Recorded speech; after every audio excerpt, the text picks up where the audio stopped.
Good morning to all of you. Today we are going to complete our session on linear measurement in surveying.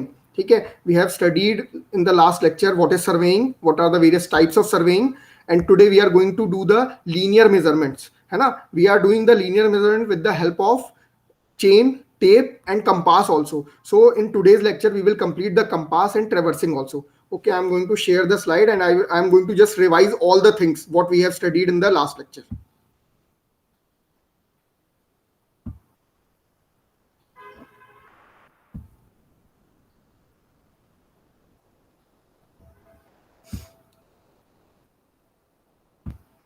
चलो, clearly visible है सबको? Yes sir. है ना? देखो Yes, अब sir. तक हमने कौन कौन से पार्ट, क्या हुआ?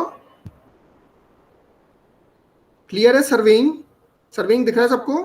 हाँ सर। है ना?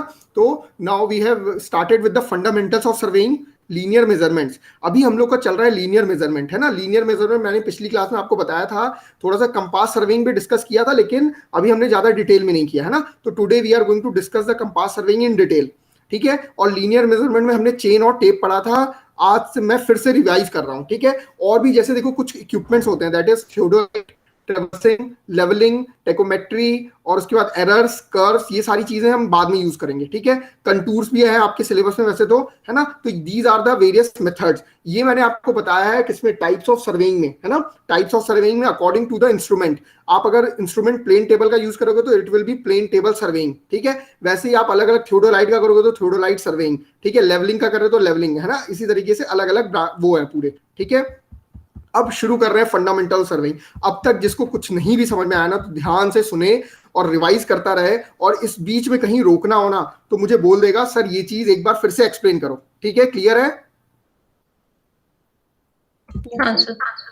तो 70 पेज की स्लाइड है, थोड़ा सा तेज शुरुआत में मैं तेज चलूंगा जहां तक मैंने पिछली क्लास में बता रखा है. ठीक है, तो मैंने बताया था surveying is defined as the science of making measurement of the earth, specifically the surface of the earth. ठीक है, मैंने इसको सिंपल लैंग्वेज में डिफाइन किया था. Surveying is the art to determine the relative positions of the points with respect to the earth surface above और beneath the earth surface with the help of various instruments. ठीक है, उसी चीज को इसमें लिखा है साइंस ऑफ मेकिंग मेजरमेंट. ठीक है, क्लियर है? वही चीज है, थोड़ा सा वर्ड को चेंज किया और कुछ नहीं. This is being carried out by the finding the spatial location, relative और एब्सोल्यूट. वही बात जो मैंने पहले बताई थी, near the surface of the अर्थ.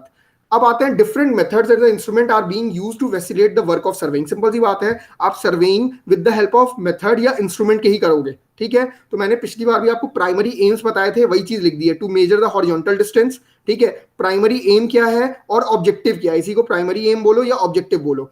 तो the primary aim of the field surveying are to measure the horizontal distance. ठीक है, between the points, to measure the vertical elevation between the points, to find out the relative direction of the lines by measuring horizontal angles with reference to an arbitrary direction. ठीक है, next is to find out absolute direction by measuring the horizontal angles with reference to a fixed direction. Clear हो रहा है? What are the primary aims of the field surveying? क्या क्या करना है हमें? horizontal distance measure करना है, vertical elevation, relative directions with the help of horizontal angles, और absolute direction. ठीक है, जहां डायरेक्शन की बात आएगी वहां पे एंगल का यूज होगा, और जहां पे एलिवेशंस और ये चीजें आएंगी that is horizontal distance and vertical distance. ठीक है, तो इसको एज इट इज आपको एक बार पढ़ना है और उसके बाद अपने खुद से नोट्स बनाना. ठीक है, now coming to the basic definition. अब यहाँ पे मैंने कुछ कुछ पार्ट ना ब्लैंक छोड़े होंगे, तो मैं बता दूंगा कहां पे करना है. सबसे पहले मैंने बताया था आपको अर्थ सरफेस का शेप क्या है. कौन बताएगा शेप क्या था? मैंने बताया था, मैंने अर्थ सरफेस का शेप बताया था. कृतिका? Yes, sir. हाँ, मैंने पिछली बार अर्थ सरफेस का पिछले से पिछली क्लास में बता दिया था शेप. तो हाँ सर, ऑब्लेट. सर आपने जियोइड बोला था. ऑब्लेट. जियोइड. चलो, यहाँ पे लिखा हुआ है सारी चीजें, इसलिए लिख के दे रहा हूँ कि आप भूलो ना. ठीक है, ऑब्लेट, स्फेरॉइड, आपको तीन चीजें मिलेंगी, एलिप्सॉइड, ओवेलॉइड. ठीक है, आज के टाइम में पहले तो देखो, अगर ऑब्लेट स्फेरॉइड ऑप्शन में है तो सबसे पहला मार्क होगा ऑब्लेट स्फेरॉइड. अगर ये नहीं है देन एलिप्सॉइड, नेक्स्ट विज ओवेलॉइड. ठीक है, अब ये चीज मैंने क्या बताई थी, ये रिसर्च चलते जा रहे हैं, तो आप कोई स्पेसिफाई नहीं कर सकते कि यही शेप होता है. ठीक है, क्योंकि कंटिन्यूअस चेंजेस होते हैं. ठीक है, तो इसलिए ये तीनों नाम याद रखोगे. क्या क्या? Oblate spheroid, ellipsoid and ovaloid. ठीक है, नेक्स्ट.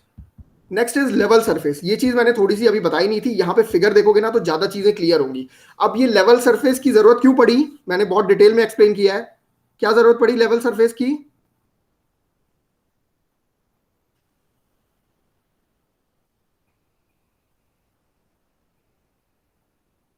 अब ये चीज तो मैं पढ़ा चुका हूं ना।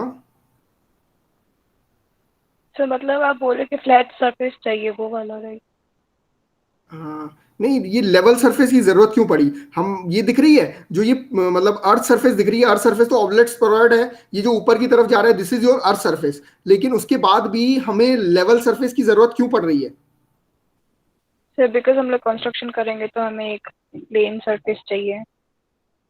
बिल्कुल बिल्कुल सही बात है, हमें कंस्ट्रक्शन करने के लिए एक प्लेन सरफेस चाहिए। लेकिन उसके लिए भी क्या लेवल सरफेस बना देने से हमारा काम वो हो जा रहा है क्या? मतलब वो हमें तो मतलब लेवल सरफेस का मतलब क्या हुआ? लेवल सरफेस का तो मतलब ये हुआ, जैसे लेवल लाइन दिख रही है आपको, लेवल लाइन जो दिख रही है, ये लेवल लाइन से हमारा काम चल जाएगा क्या?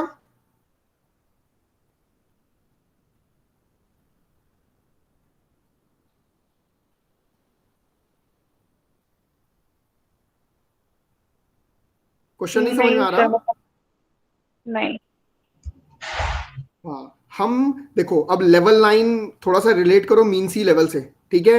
आपका देखो अर्थ सरफेस तो हमारा क्या है, इट इज ऑब्लिट स्फेरॉइड, ठीक है? अब हम जो लेवल लाइन बनाएंगे ना वो हम ऑब्लिट स्फेरॉइड के ही उसके चक्कर बनाएंगे। जैसे लेवल लाइन जो बना है ना, कर्व बना हुआ है, लेकिन कर्व लाइन से हमारा पर्पस सॉल्व नहीं हो रहा। हमें क्या चाहिए, एक हॉरिजॉन्टल लाइन चाहिए। ऊपर दिख रही है एक हॉरिजॉन्टल लाइन, तो हमने एक वर्टिकल लाइन बनाई और हॉरिजॉन्टल लाइन बनाई। तो जो भी हम स्ट्रक्चर बनाएंगे that will be on horizontal line, ठीक है? तो उसके लिए सबसे पहला काम हमें क्या करना पड़ेगा, लेवलिंग करनी पड़ेगी। तो levelling will be done with the help of level surface या लेवल लाइन आप मान लो, ठीक है? तो लेवल लाइन के ही रिस्पेक्ट में हम एक हॉरिजॉन्टल लाइन बनाएंगे। तो ये चीज हमें पता होनी चाहिए कि अर्थ सरफेस हमारा, तो अर्थ का सरफेस कुछ और है, लेकिन उसके बाद भी हम एक लेवल लाइन बनाते हैं या लेवलिंग करते हैं। तो लेवलिंग के लिए मैंने आपको बताया था we are going to use the mean sea level, है ना, एमएसएल का यूज करते हैं। तो अब ये यहां से क्लियर होगा कि अर्थ सरफेस तो कुछ अलग ही है। अगर हम उसके आधार पे, अर्थ सरफेस के आधार पे अगर लेवल लेंगे या लेवल लाइन बनाएंगे तो सब कुछ गड़बड़ हो जाएगा, ठीक है? क्योंकि वो हर जगह तो कोई फिक्स नहीं है। इसलिए हमें जरूरत पड़ती है मीन सी लेवल की, जो कि हमारा हर जगह इक्वल होता है। चलो अब कोई मुझे बताएगा मीन सी लेवल हम आज के टाइम में, प्रेजेंट टाइम में कहां से लेते हैं? एमएसएल कहां से लिया जाता है?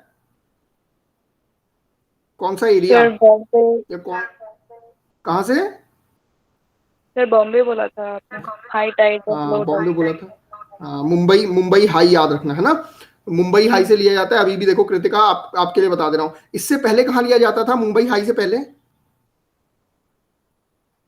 सर कराची। हाँ सर, पाकिस्तान में वेरी आपने गुड। कहीं कराची बोला कहाँ था। है? पाकिस्तान। पाकिस्तान, चलो ये तो पता है ना कम से कम। चलो कराची से पहले लिया जाता था, लेकिन अभी recently we are taking from the Bombay High, ठीक है? तो this is for the mean sea level. Clear है लेवल सरफेस, ठीक है? आते हैं next. It is the curve surface parallel to the spherical surface of the earth. इसका definition है, पूरी डेफिनेशन देख लेना। Every point on its equidistant from the centre of the earth. Every element of the level surface is perpendicular to the plumb line.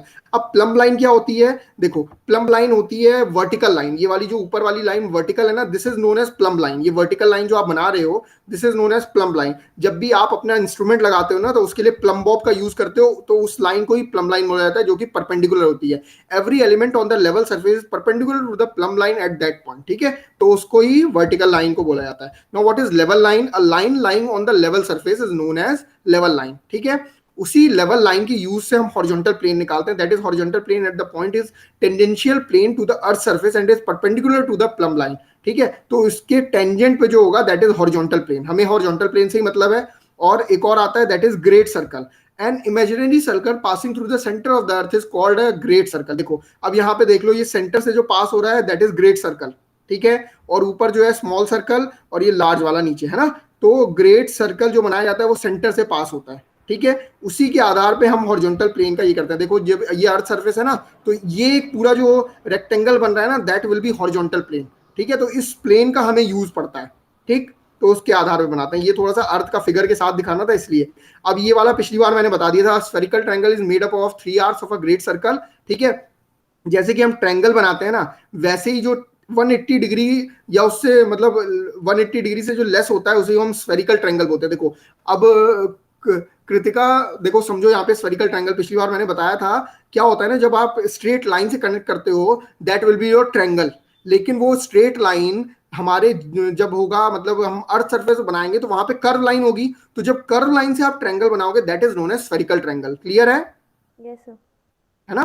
तो spherical triangle is made up of 3 arcs of great circle all less than 180 degree, हमेशा इनका sum 180 से कम होगा। The sum of the angle is not fixed but will always be greater than, sorry देखो spherical triangle is made up of 3 arcs, arcs जो होंगे उनका all less than 180, मतलब जो आर्क्स बनाएंगे ना angle that is will be less than 180, लेकिन उनका जो सम होगा that will B greater then 180। ठीक है? If any side of a triangle is exactly 90 degree the triangle is called quadrantal. ठीक है? मतलब कहने का मतलब जब 90 डिग्री हुआ तो उसको ही क्वाड्रेंटल बोलेंगे। क्लियर है? ठीक है, अब आ जाते हैं अपने क्लासिफिकेशन ऑफ सर्वे। अच्छे से कर रखा है जियोडेटिक एंड प्लेन, इसमें मुझे बताने की जरूरत नहीं है, इनको एक एक बार पढ़ लोगे। ठीक है? पर्पस ऑफ द सर्वे पे टोपोग्राफिकल इंजीनियरिंग, इसमें मैंने स्केल जो बताई थी वो स्केल लिख दी है। स्केल इज 1:25,000 टू, इसमें क्या है 1:25,000 और 1:10 लाख, 1 10 100,000 10,000 लाख, सॉरी 1 लाख ही है, 1 10 100,000 10,000 लाख। ठीक है? 10 लाख। ठीक है? 1:25,000 से लेके इसकी स्केल होती है 1:10 लाख तक। ठीक है? टोपोग्राफिकल सर्वे, टोपोग्राफिकल सर्वे मैंने बता रखा है, नेचुरल जो भी नेचुरल और manmade features of the earth surface को दिखाएंगे that is topographical survey. Engineering सर्वे जो हम लोग यूज करते हैं हाईवे, सीवर, रेलवे, ब्रिजेस के लिए यूज होगा, तो इनका अलग अलग स्केल है। ठीक है? बिल्डिंग वर्क्स के लिए 1:50 और 1:200, ये 1:50 और 1:200 समझ आ रहा है, that is representative fraction, RF जो मैंने बताया था रेशियो में हम लिखते हैं, दैट इज रिप्रेजेंटेटिव फ्रैक्शन। ठीक है? Bridges and other civil works के लिए 1:500 टू 1:2500 तक की स्केल होती है। ये स्केल का यूज करके हम मतलब डायग्राम बनाते हैं ना, प्लान बनाते हैं सब चीज का। हाईवे के लिए दैट विल बी 1:1250 टू 1:1500। ठीक है? तो ये डायरेक्ट पूछे जाते हैं ऑब्जेक्टिव में। ठीक है? Next is cadastral survey. Cadastral सर्वे कोई याद है किसको? मैंने क्या बताया था कैडेस्ट्रल सर्वे किस लिए होता है? कौन बताएगा मेरे को? मैंने इसका अच्छा सा एग्जांपल दिया था। कृतिका याद है? कृतिका थी क्लास में? नहीं थी? मैंने क्या बताया था? वो क्या, किसका, अंकिता और हर्षिता का एग्जांपल लिया था। किसका लिया था? कि आपका घर मतलब बन रहा है और आपके घर के अंदर किसी ने, हाँ, तो प्रॉपर्टी के डिमार्केशन के लिए जो सर्वे होता है दैट इज कैडेस्ट्रल सर्वे। देखो रिलेट करोगे ना प्रैक्टिकल चीजों से तो याद रहेगा, नहीं तो आप भूल जाओगे, है ना? तो कभी भी जब प्रॉपर्टी के लिए लड़ाई होती है तो वहां पे कौन से सर्वे किया जाता है? कैडेस्ट्रल सर्वे किया जाता है। ठीक है? That scale is 1:1000 to 1:5000। Next is hydrographical survey. ये कौन बताएगा मेरे को? देखो मैंने ब्लैंक छोड़ रखा है, यहाँ पे खुद से लिखोगे क्योंकि इजी है। हाइड्रोग्राफिकल सर्वे किसके लिए होगा? Sir water body, water related. Very good. Astronomical, heavenly body. Astronomical, मेरी हाँ आवाज, सर, वही तो होगा हेवनली बॉडीज। जियोलॉजिकल सर्वे, जियोलॉजिकल, ये सब खुद से कर लोगे, मुझे पता है इतना पढ़ लियो कि अब जरूरत नहीं है मुझे बताने की। ठीक है? कर लोगे मुझे पता है। Next is classification based on the instrument. ये भी स्लाइड मैंने खाली छोड़ी है, इसमें आप लोग खुद से पढ़ोगे। मेरे को 5 बता दो फटाफट से, इंस्ट्रूमेंट के बेस पे कौन कौन से क्लासिफिकेशन होते हैं? Chain, compass, theodolite, tachometer. साथ में आगे सर्विंग लगाना है। इंस्ट्रूमेंट का नाम चेन से अगर करोगे चेन सर्विंग, ठीक है? कंपास से करो कंपास सर्विंग, प्लेन टेबल से करो प्लेन टेबल सर्विंग, थियोडोलाइट से करोगे थियोडोलाइट सर्विंग, टोटल स्टेशन करो टोटल स्टेशन सर्विंग, सब आपको पता है। ठीक है? ये अब मैं इसलिए टाइम वेस्ट नहीं कर रहा। Next is large scale and small scale. ठीक है? यहाँ पे भी किसी को डाउट नहीं है लार्ज स्केल और स्मॉल स्केल में? किसको? अंकिता को डाउट था, है ना, ग्राफिकल स्केल और वो। चलो अब यहाँ पे दोनों का क्लियर हो जाएगा कंसेप्ट। एक मिनट देखो, मैंने ये बनाया नहीं था, मैंने ये छोड़ दिया था कि खुद करोगे। चलो वर्नियर स्केल का किया था। चलो यहाँ पे आ जाते हैं। जो चीज डाउट में आए ना वो चीज क्लियर यहीं पे होनी चाहिए। ठीक है? तो कहने का मतलब क्या था? मतलब अंकिता का डाउट ये था कि ग्राफिकल स्केल और ये चीज, है ना। अब मैं थोड़ा सा बता देता हूँ पहले तो ग्राफिकल स्केल क्या होती है। कृतिका ग्राफ यूज किया है? सर छोटे होते हैं कि अभी की बात कर रहे हो? हाँ अभी की बात, अभी किया, छोटे में किया है ना? हाँ अब सर। बहुत बड़े हो गए क्या? नहीं मतलब सर 8th 9th में ऐसा। हाँ 8th 9th में ग्राफ का यूज किया था ना। क्या करते थे, ग्राफ से एक्स एक्सेस वाई एक्सेस हम लोग करते थे, कुछ पॉइंट प्लॉट करते थे, ठीक है। तो कहने का मतलब है ग्राफ पे क्या होता था ना, हम जो ग्राउंड की चीज होती थी, मान लो 10 मीटर है तो 10 मीटर वहां पे ग्राफ पे दिखाते थे, है ना, दिखाते थे yes ना। sir. लेकिन हम जब स्केल का यूज कर रहे हैं तो स्केल पे हम, मैंने क्या बताया था, स्केल पे हम लोग ने क्या किया, अपना जो मतलब ग्राउंड का, अब स्केल का यूज क्यों कर रहे हैं, स्केल का यूज इसलिए कर रहे हैं ताकि हम जो ग्राउंड पे 10 किलोमीटर है उसको हम एक सेंटीमीटर दिखा सकें। 10 किलोमीटर को मतलब कहने का मतलब बड़े एरिया को हम अपने चार्ट पे बना सकें, ठीक है। तो इसलिए हम स्केल का यूज करते हैं। जैसे अभी भी आप स्केल का यूज करते हो, ठीक है। कई बार कर देते हो ना नॉट टू स्केल, या मतलब कोई चीज जब आप बना रहे होते हो, अभी भी जब आप ड्राइंग करते हो तो मतलब एज इट इज, तो जैसे मान लो किसी घर का नक्शा बना रहे हो या किसी भी चीज का बना रहे हो, तो आप जरूरी थोड़े घर जितना लंबा है उतना लंबा थोड़े आप अपने शीट पे बनाते हो। आप क्या करते हो, you are going to convert it into the scale, ठीक है। स्केल में कन्वर्ट कर लेते हो, मान लेते हो कि 1 किलोमीटर को हम 1 सेंटीमीटर ड्रॉ करेंगे, ठीक है। तो 2 किलोमीटर हो जाएगा 2 सेंटीमीटर। तो ये हम क्या कर रहे हैं, we are changing the scale, ठीक है। तो उसी स्केल को हमने क्या किया, मतलब स्केल को रिड्यूस करके हमने अपने चार्ट में या अपने मतलब शीट में बना लिया, ठीक है। तो यहाँ पे ग्राफिकल स्केल में क्या होता था, ग्राफिकल स्केल में एज इट इज जो चीज होती थी वही हम दिखाते थे, ठीक है। तो ग्राफिकल स्केल और हमारी स्केल, अब दोनों में से बेस्ट कौन है, ठीक है। तो मैंने यहाँ पे ये बताया था कि as compare to graphical scale अच्छी होती है, क्यों, मतलब अच्छी होती है, मतलब लेकिन उनका यूज ज्यादा नहीं कर सकते। अच्छी क्यों होती है, द रीजन इज,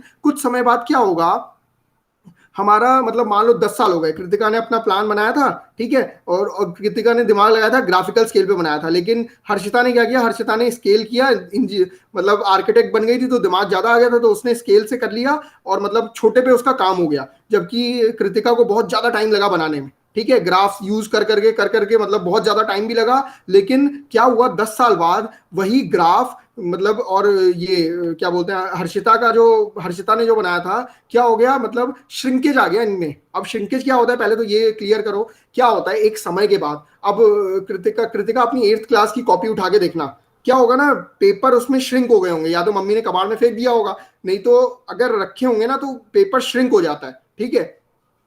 तो अब श्रिंक हो गया, तो श्रिंक होने के कारण क्या हुआ, अब जो ग्राफ था, ठीक है, ग्राफ भी श्रिंक होगा, ऐसी बात नहीं है कि ग्राफ श्रिंक नहीं होगा। एक ग्राफ श्रिंक हो गया और हर्षिता की शीट श्रिंक हो गई। अब दोनों में अंतर क्या हुआ, अब हर्षिता ने जो बनाया था, हर्षिता ने तो एक स्केल लिया था, अब वो श्रिंक हो गया तो हमारा सब कुछ चेंज हो गया उसमें। लेकिन कृतिका के जो ग्राफ में फायदा था वो एज इट इज उसने उतना ही ले रखा था, इसलिए श्रिंक होने पे भी कोई फर्क नहीं पड़ा। समझ में आया? ठीक है, यस सर। तो ग्राउंड डिस्टेंस को डायरेक्टली आपने मेजर किया था, इस वजह से ग्राफिकल स्केल में कोई चेंजेस नहीं आया, तो वहां पे कोई हमारा एरर नहीं आया। क्लियर? अब हम बात करते हैं अपना, लेकिन आज भी हम वो हर्षिता जो बना रही है वही बनाते हैं, हम ग्राफ का यूज नहीं करते, बहुत ज्यादा टाइम टेकिंग हो जाता है, ठीक है। तो अब जो हर्षिता ने बनाया, इसकी वजह से हम क्या करते हैं, एक श्रिंकेज फैक्टर लेते हैं, ठीक है। हम उस श्रिंकेज फैक्टर से मल्टीप्लाई कर देते हैं, तो क्या होता है, हमारी एरर रिड्यूस हो जाती है, तो हम डायरेक्ट वैल्यू को मेजर कर लेते हैं। अब मान लो क्या बोलते हैं, हर्षिता ने जो घर बनवाया था, आज 10 साल बाद उसमें कुछ चेंजेस करने की जरूरत पड़ी। अब चेंजेस कैसे करेंगे, अकॉर्डिंग टू दैट प्लान, वही प्लान के अकॉर्डिंग करेंगे। लेकिन वो प्लान तो श्रिंक हो गया, अब इंजीनियर को पता नहीं है या आर्किटेक्ट को पता नहीं है, अब उसने तो अपने हिसाब से डिजाइन कर दिया, और जब एक्चुअल में साइड पे गए तो सब कुछ चेंज होने लगा।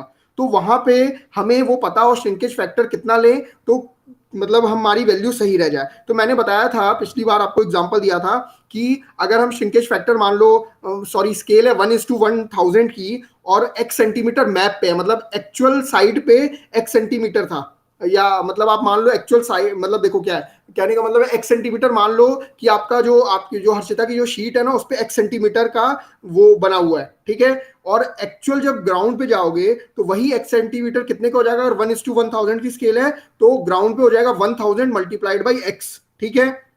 लेकिन श्रिंकेज के कारण क्या हुआ, श्रिंकेज के कारण वो x सेंटीमीटर में कुछ चेंज आ गए, तो श्रिंकेज के कारण कुछ और चेंजेस बता रहा है, that is y centimetre on, मतलब कुछ चेंजेस आए तो वो y सेंटीमीटर हो गया जो x सेंटीमीटर था, ठीक है। लेकिन जो ग्राउंड पे जो हमारा था वो अभी भी तो 1000 मल्टीप्लाइड बाई x ही है, ठीक है। तो इसमें जो श्रिंकेज फैक्टर आ जाता है ना, that will be y by x, जो चेंज हुआ डिवाइड बाय द ओरिजिनल था, the y by x is equal to your scale factor, मतलब श्रिंकेज फैक्टर। तो यहीं पे this is known as shrinkage factor. Kritika clear हुआ? Yes sir.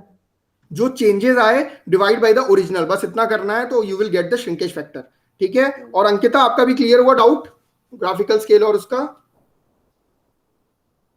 हाँ sir. थोड़ा थोड़ा? हाँ सर, सर एक बार देखना पड़ेगा दिखता कैसे है तो। हाँ हाँ, एक बार मतलब एक बार पढ़ लेना, ठीक है, एक बार देख लेना ग्राफिकल स्केल और ये चीज, तो क्लियर हो जाएगा, ठीक है। चलो नेक्स्ट आते हैं। अब मैंने बोला था वर्नियर स्केल पढ़ के आने को, कितने लोग पढ़ के आए हैं? सर मैं तो अभी आगे कंटिन्यू कर हाँ रही थी, सर। मैंने तभी नहीं किया। टाइप्स हाँ सर, कौन मैं कौन से देख टाइप्स पाई होते हैं वर्नियर स्केल के? टाइप्स का तो नहीं पता सर, लेकिन वो इंस्ट्रूमेंट देख के आए थे। अब देखो इंस्ट्रूमेंट देखने से काम नहीं चलेगा। वर्नियर मैं क्यों बोल रहा हूँ ना, क्योंकि एक बार आप लोग पढ़ चुके हो, एक बार मैं बता दे रहा हूँ, बाकी इसमें सारे फिगर हैं, देख लेना। Vernier is a device use to measure reading with which are the fractional part of the smallest unit. देखो अब वर्नियर स्केल की जरूरत क्यों पड़ी, कोई बताएगा क्या जरूरत पड़ी?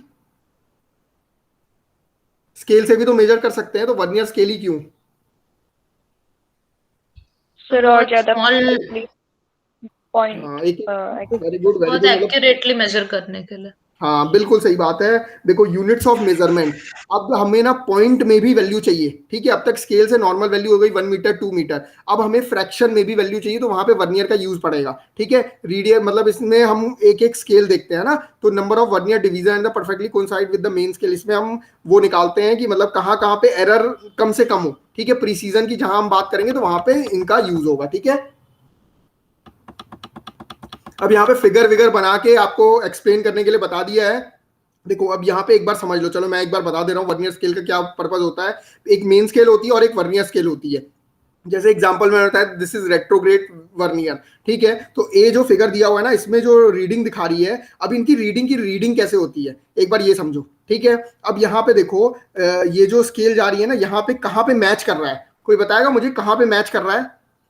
कौन सी रीडिंग इस, ये जो पहला स्केल जो ए दिखा रहा है उसमें मतलब क्या लेंगे, मतलब कितना वो आएगा? सर समझ नहीं आया ये।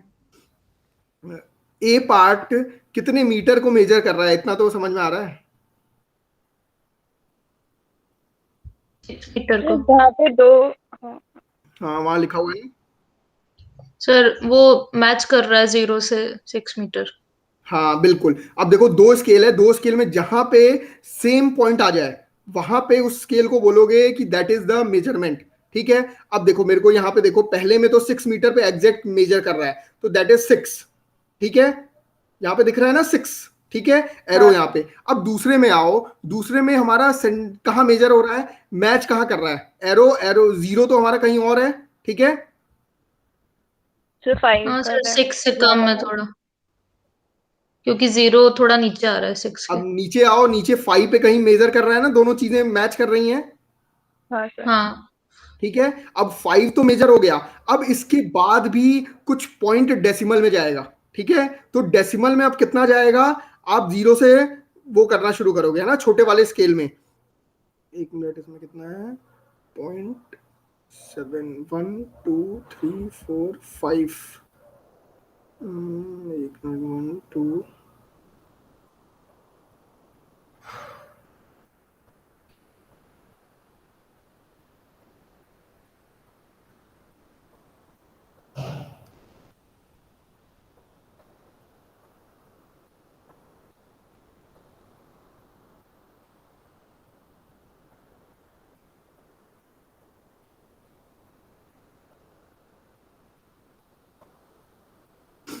यार इसमें कुछ वो है क्या? एक मिनट, इसमें देखो मैच करना चाहिए, पता है, दूसरा वाला भी वो चीज मैच होनी चाहिए तब जाके होगा। अच्छा इसका लीस्ट काउंट निकाला है, ओके ठीक है। लीस्ट काउंट देखो, अब थोड़ा सा लीस्ट काउंट भी बता दूं। लीस्ट काउंट जो कम से कम मेजर कर पाए, है ना, तो मतलब स्मॉलेस्ट यूनिट जो वो मेजर कर पाए, ठीक है। तो ये छोटे वाले स्केल में देखेंगे, जैसे 1 2 3 4 5 6 7 8 9 10, हाँ इसकी 10 स्केल हैं, और ये 0.1 कम से कम मेजर कर पाएगा, तो 0.1/10 मल्टीप्लाइड बाई 5, ठीक है। ये होता है इसका लीस्ट काउंट। ये लीस्ट काउंट हम ऐड कर देते हैं हमारे जितना मेजरमेंट हो रहा होता है, ठीक है। तो अब एक बार रुक जाओ, 5 कहाँ से शुरू हुआ है हमारा, 1 2 5 के बाद हमारा कितनी रीडिंग ले रहा है, 1 2 3 4 5 6 7। देखो 5.7 कैसे आया, ये क्लियर हुआ। देखो ये 5 मीटर पे तो मैच कर रहा है, लेकिन 5 मीटर यहाँ पे है, ठीक है। ये दिख रहा है 5 के बाद कितने वो है, 1 2 3 4 5 6 7, एरो जहां तक आएगा दैट इज 5.7। ये चीज क्लियर है या नहीं है, बताओ।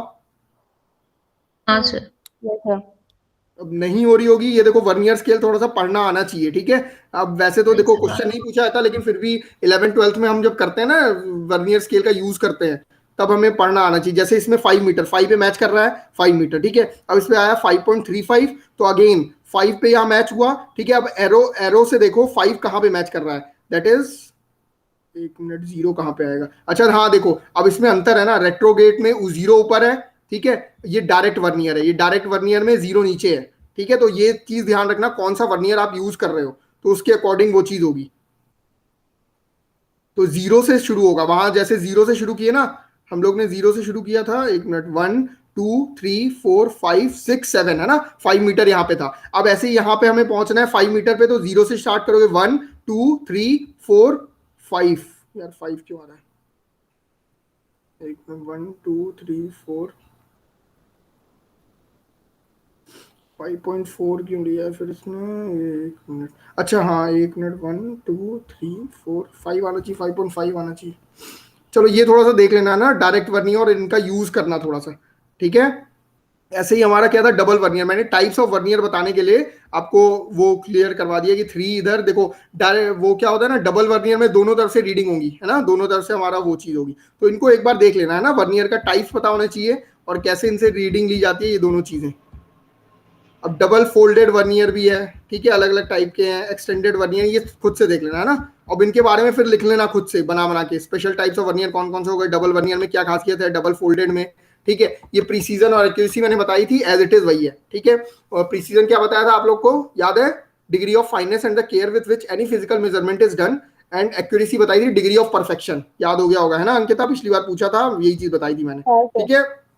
कोई भी चीज प्रीसीजन हम मतलब हम चाहते हैं कि हमारी चीज एक्यूरेट हो, लेकिन कभी भी डिग्री ऑफ परफेक्शन अचीव नहीं होता, ठीक है। We will try to do that, but कभी होता नहीं। तो वी आर, हम लोग करना क्या चाहते हैं, प्रीसीजन करना चाहते हैं, ठीक है, प्रिसाइजली कोई भी चीज करना चाहेंगे। Now coming to the linear measurement, linear measurement मैंने पिछली बार बता दिया पूरा आपको, चेन सर्वेइंग, है ना, टेप पे भी थोड़ा बहुत बता दिया था। आ जाते हैं ऐसे सीरीज ऑफ चेनेज, यही चीज बताई थी, पेग्स एरो।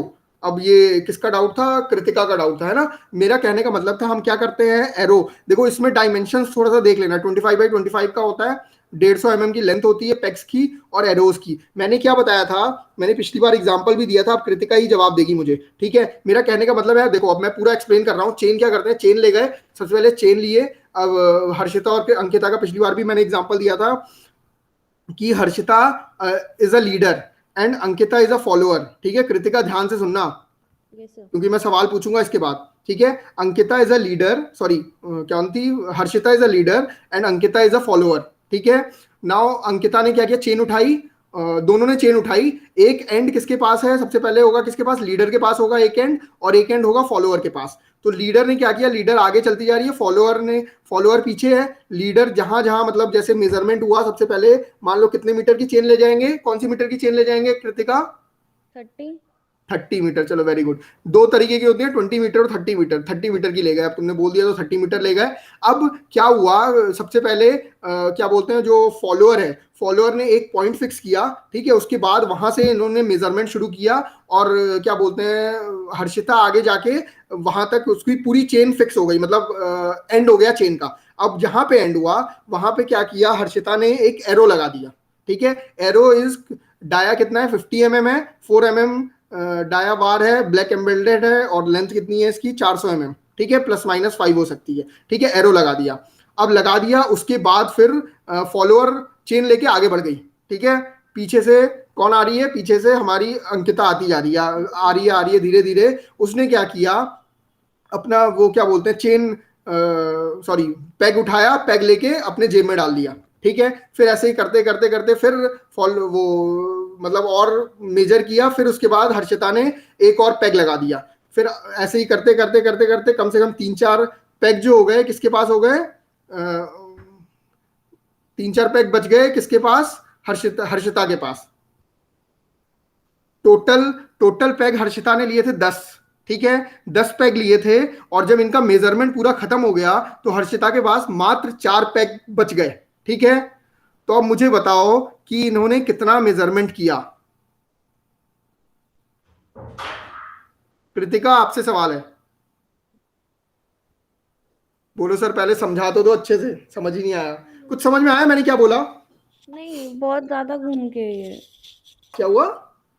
नहीं समझ आया, मतलब मेरे को ये अब मेरे को एक ये, बार समझा दो, आंसर मैं खुद करूंगी। हाँ आंसर मैं खुद करूंगी। मान लो मैंने क्या बोला, देखो हर्षिता घर से लेके निकली थी, घर से क्या कॉलेज से निकली थी 10 पैग, ठीक है 10 पैग लेके चली थी, ठीक है, उसके पास टोटल 10 पैग थे।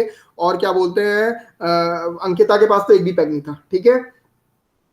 हर्षिता ने क्या किया, जैसे जैसे लोग मेजर करते जा रहे थे, अब देखो सिंपल सी बात है, ये मेजरमेंट करना है, ये पेन दिख रहा है, पेन दिख रहा हम्म है ना, यहां से ये एंड ये स्टार्टिंग पॉइंट था, स्टार्टिंग पॉइंट पे कौन खड़ी है, Ankita, he is a follower, she is a follower, ठीक है। अब ये अंकिता, वो हर्षिता आगे गई और यहाँ पे एक पैग लगा दिया, क्योंकि यहाँ तक चेन खत्म हो गई, ठीक है। उसके बाद फिर ये आगे बढ़ती गई, चेन खींच के आगे बढ़ती गई, यहाँ पे पहुंच गई, और धीरे धीरे धीरे धीरे यहाँ पे कौन पहुंच गई, अंकिता पहुंच गई। अंकिता ने पैग उठा लिया, ठीक है, अपने पास रख लिया, ठीक है। फिर धीरे धीरे धीरे आगे बढ़ती गई हर्षिता, और फिर यहाँ पे एंड हुआ तो यहाँ पे फिर पैग लगा दिया, फिर यहाँ पे जो पैग था वो उठा के अंकिता ने अपने जेब में डाल दिया, ठीक है। फिर आगे बढ़ते बढ़ते बढ़ते ऐसे ऐसे पूरा डिस्टेंस ये लोग मेजर करते गए, और आखिरी में मेरे पास आया, मैंने पूछा कि क्या बोलते हैं ये, हर्षिता तुम्हारे पास कितने पैग बचे हैं, तो हर्षिता ने बोला 4 पैग, ठीक है। और मैंने फिर कृतिका को बोल दिया कि कृतिका मेजर करके बताओ कितना डिस्टेंस मेजर हो गया। सर 10 - 4 × 30 कितना? इतना तो कर सकती हो। 180 सर, 180। 180 मीटर। अब देखो मेजरमेंट करने जो पहुंचे थे वो बताएंगे सही है या नहीं। सबसे पहले अंकिता, सही है? सर आप बोले थे कि फॉलोअर के पास कितना है वो पहले जानना है, क्योंकि अगर कृतिका देखो क्या बोल रही है अंकिता। अच्छा, जब वो चल रही थी अंकिता पीछे से, और वो जितने वो उठा रही थी वो देखना है कि कितने हैं। बिल्कुल। क्या समझ में आया? हमें ये नहीं देखना हमारे फॉलोअर के पास, सॉरी लीडर के पास कितने हैं, हमारे फॉलोअर के पास कितने पैग हैं ये देखना है, ठीक है। तुम्हारा सवाल मुझसे होना चाहिए था कि सर हर्षिता ने कितने रखे, उससे मतलब नहीं है, आप ये बताओ कि उसके पास कितने, मतलब अंकिता के पास कितने हैं, ठीक है। तो we have to know how much the pegs are with the follower. Clear हुआ? हम्म ठीक है। क्यों क्यों, व्हाट इज द रीजन? अब ये रीजन बताएगी मुझे हर्षिता, हर्षिता ही थी ना लीडर। हर्षिता रीजन बताओ। तुम तो गिन के आई, तुमसे तुम्हारा कोई वैल्यू ही नहीं रहा। सर जो पीछे वाला आ रहा है वो डिस्टेंस उतनी मेजर करता जा रहा है ना, जैसे उसने पहले 30 मीटर मेजर कर लिया, उसके बाद पैग उठाया, फिर उसके बाद फॉलोअर आगे बढ़ा, फिर जो लीडर ने पैग लगाया था 30 मीटर बाद फिर उसने उठाया, तो मतलब 30 30 60 मेजर हो गया, तो इसलिए जो फॉलोअर के पास पैग्स हैं वो काउंट होंगे। क्यों? तो लीडर लीडर के भी तो काउंट हो सकते हैं। सर लीडर के ऐसा? गिर भी तो तो सकते लीडर, हैं उधर, क्या इसलिए। बोलो? हाँ कौन बोला अगर है? कोई लीडर, सही बोला? सर मैंने बोला है, सर हाँ लीडर के इधर उधर गिर भी तो सकते हैं, आपने बताया था लास्ट हाँ, टाइम चलो ये। ये चीज मैंने पिछली क्लास में बोली थी, ठीक है। लीडर के हो सकता है गलती से गिर भी गए हो, ठीक है। गिरने को तो पैक के भी गिर सकते हैं, लेकिन मतलब वो फॉलोअर के भी गिर सकते हैं, लेकिन फिर भी हम क्या करेंगे, we will take count the pegs with the follower, ठीक है। क्योंकि देखो क्या होता है ना, पेग इतने छोटे छोटे होते हैं ना, कई बार इधर उधर भी मिसप्लेस भी हो जाते हैं, ठीक है। तो वैसे तो पीछे से फॉलोअर आ रहा है तो फॉलोअर ध्यान देगा, जितने पेग गड़े हुए हैं सिर्फ उन्हीं को उठाया जाएगा, ठीक है। ऐसा नहीं कि कोई गिरा हुआ मिल गया या टेढ़ा मिल गया तो वो नहीं, सिर्फ गिरे हुए मतलब जो प्रॉपरली रैक्ट हुए हैं वही सिर्फ उठाए जाएंगे, ठीक है। तो फॉलोअर के पास कितने होंगे? अब चलो अगला सवाल कृतिका से। चार बचे थे ना, तो फॉलोअर के पास मुझे तो 5 मिले, तो अब कितनी डिस्टेंस मेजर हो गई? क्या सर, दोबारा बोलना। अंकिता के पास मैंने फिर चलो हर्षिता को साइड कर दिया, हर्षिता को बोला तुम गलत करके आई हो, ठीक है। और अंकिता से पूछा कि अंकिता तुम्हारे पास कितने हैं, तो अंकिता ने बोला सर 5 पैक्स है मेरे पास। तो अब कितना मेजरमेंट करके आए हैं लोग? 150। 150। क्लियर है? Yes sir. है ना? चलो ठीक है, ये फॉलोअर लीडर का कंसेप्ट क्लियर हो गया। इनको फिगर देख लो अच्छे से। रेंजिंग रॉड, रेंजिंग रॉड याद है? रेंजिंग रॉड किस लिए यूज करते हैं?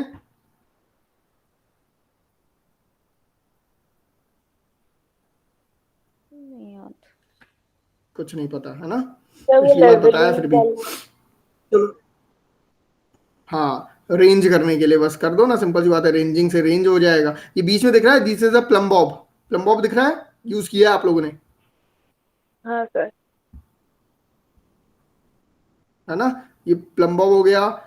इनका थोड़ा सा लेंथ और इनका डायमेंशन देख लो, रेड वाइट करके ये देख लो, 1 मीटर टू 3 मीटर होता है हमारा जो ये होता है रेंजिंग रॉड, इसका लीस्ट काउंट होता है कितना 20 सेंटीमीटर, ठीक है, मिनिमम मेजरमेंट इतना कर सकता है वो।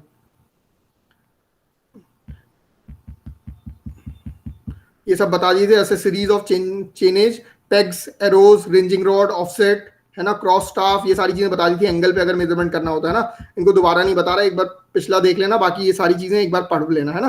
फ्रेंच क्रॉस स्टाफ, ठीक है, ऑप्टिकल स्क्वायर, यहाँ पे इंपॉर्टेंट ऑप्टिकल स्क्वायर का यूज द डबल रिफ्लेक्शन के लिए यूज होता है, ठीक है।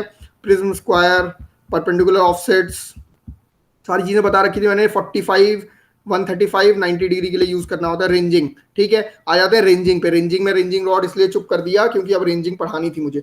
रेंजिंग पढ़ाई थी मैंने सर लास्ट चलो क्लास पढ़ाई भी थी तो कोई बात पहले नहीं, नहीं कराई। सुन लो। The process of establishing intermediate points on a straight line is called ranging. आपने एक स्ट्रेट लाइन तो बना ली, 2 पॉइंट फिक्स कर दिए, लेकिन उसके बीच में जो भी इंटरमीडिएट पॉइंट निकाल रहे होंगे दैट यू विल मतलब find out with the help of intermediate points, ठीक है, with the help of sorry ranging. Ranging से हम क्या करते हैं, इंटरमीडिएट पॉइंट्स को निकालते हैं स्ट्रेट लाइन पे, ठीक है। अब 3 तरीके के प्रोसेस होते हैं, मेथड होते हैं, direct ranging, indirect ranging and random line method, ठीक है। अब डायरेक्ट रेंजिंग क्या होती है, डायरेक्ट आपने रेंजिंग रॉड लगाए और आपने एक पॉइंट से दूसरे पॉइंट पे साइड किया, when intermediate points are placed along a chain line, chain लगा दी आपने, ठीक है, by direct observation from the end station. आपको जब तक दिख रहे हैं तो आपने डायरेक्ट रेंज कर दिया। अब रेंज का मतलब समझ रहे हो कि कृतिका खड़ी है, रेंजिंग मैंने पिछली बार एग्जांपल दिया था, मैं खड़ा हूं, महेश सर खड़े हैं बीच में, है ना। अब रेंजिंग करनी थी, एक दूसरे को मतलब स्ट्रेट लाइन में लाना था, ठीक है। अब आप देख के तो बताओगे नहीं कि कृतिका एकदम नहीं सही, जो पॉइंट लगाया वो स्ट्रेट है, तो वहां रेंजिंग की जाती है, ठीक है। मतलब चेन आप जो लेके जाओगे ना, देखो यहाँ पे दिख रहा है, आप चेन ऐसे भी ले जा सकते हो, आपको पता तो नहीं सरफेस कर्व हो रहा है या क्या हो रहा है, तो आप चेन जो ले जाओगे इस कर्व फॉर्म में भी ले जा सकते हो। तो हमें क्या करना है, स्ट्रेट लाइन करना है। तो आप क्या करोगे, बीच में रेंजिंग रॉड को खड़ा करोगे और सामने वाले पॉइंट को देखोगे कि वो स्ट्रेट है या नहीं, ठीक है। अगर वो रेंजिंग रॉड एक ही डायरेक्शन में, मतलब पीछे वाला बंदा नहीं दिख रहा है, मतलब वो एक स्ट्रेट लाइन में है। क्लियर? Yes sir. है ना। अब डायरेक्ट रेंजिंग हो गई। अब देखो ये सवाल हमेशा इंटरव्यू में पूछे जाते हैं। अब मान लो रेंजिंग करनी है, रेंजिंग में बीच में आपका क्या आ गया, रिवर आ गया। अब रेंजिंग कैसे करोगे, कृतिका बताएगी। सर क्या बीच कह में रहे रिवर आ गया, पहाड़ आ गया, अब तो दिख ही नहीं रहा कुछ।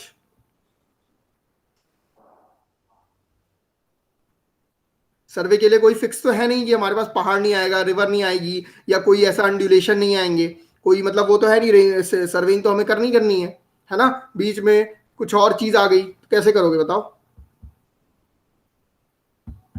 उसके लिए आता है इनडायरेक्ट या रेसिप्रोकल या रिपीटेड अलाइनमेंट रेंजिंग, ठीक है। This method is adopted when the endpoints are not intervisible during the rising ground between them or due to the long distance between the ends, ठीक है। तो वहां पे आप क्या करोगे, इनडायरेक्ट रेंजिंग। इनडायरेक्ट रेंजिंग का मतलब क्या है, यहां से देखना, ए से आपको एम दिख रहा हो, ठीक है, और बी से एन दिख रहा हो, लेकिन ना ए से एन दिख रहा हो और ना बी से एम दिख रहा हो। ये चीज समझ में आ रही है मैंने क्या बोला? हाँ सर। है ना। तो आप देखो ऐसा पॉइंट ढूंढोगे, एम पॉइंट ऐसा ढूंढोगे जो एम से आपको ए भी विजिबल हो और एम से आपको हमारा एन विजिबल हो और एन से आपको एम विजिबल हो और एम से आपको नहीं, एम से बी की जरूरत नहीं है, एम ये दोनों विजिबल होने चाहिए, ठीक है। ये एम और एन आपस में विजिबल हो तो हमारा काम हो जाएगा, ठीक है। तो क्या होता है ना, ए पे खड़े होके देखो, अब इनका इंटरमीडिएट स्टेशन निकालने पड़ते हैं, 2 इंटरमीडिएट स्टेशन जो एम और एन है, ठीक है, और रेसिप्रोकल रेंजिंग का यूज करके आप यूज कर लेते हो, ठीक है। मतलब कहने का मतलब क्या है कि यहां से आप क्या करोगे, यहां डायरेक्ट मेजरमेंट ना करके इसके डिफ्लेक्शन एंगल निकालोगे, ठीक है। तो डिफ्लेक्शन एंगल का यूज करके आप दोनों की वैल्यू निकाल सकते हो, ठीक है। तो ये थोड़ा सा रेसिप्रोकल लेवलिंग हम देखेंगे और भी क्या चीजें हैं। जहां रिवर पे आएगा ना तो इनसे ऑब्जेक्टिव क्वेश्चन पूछा जाता है, रिवर है या कोई और चीज है तो किस टाइप की रेंजिंग करोगे, रेसिप्रोकल रेंजिंग। ये डायरेक्ट याद रखना आप लोग, ठीक है।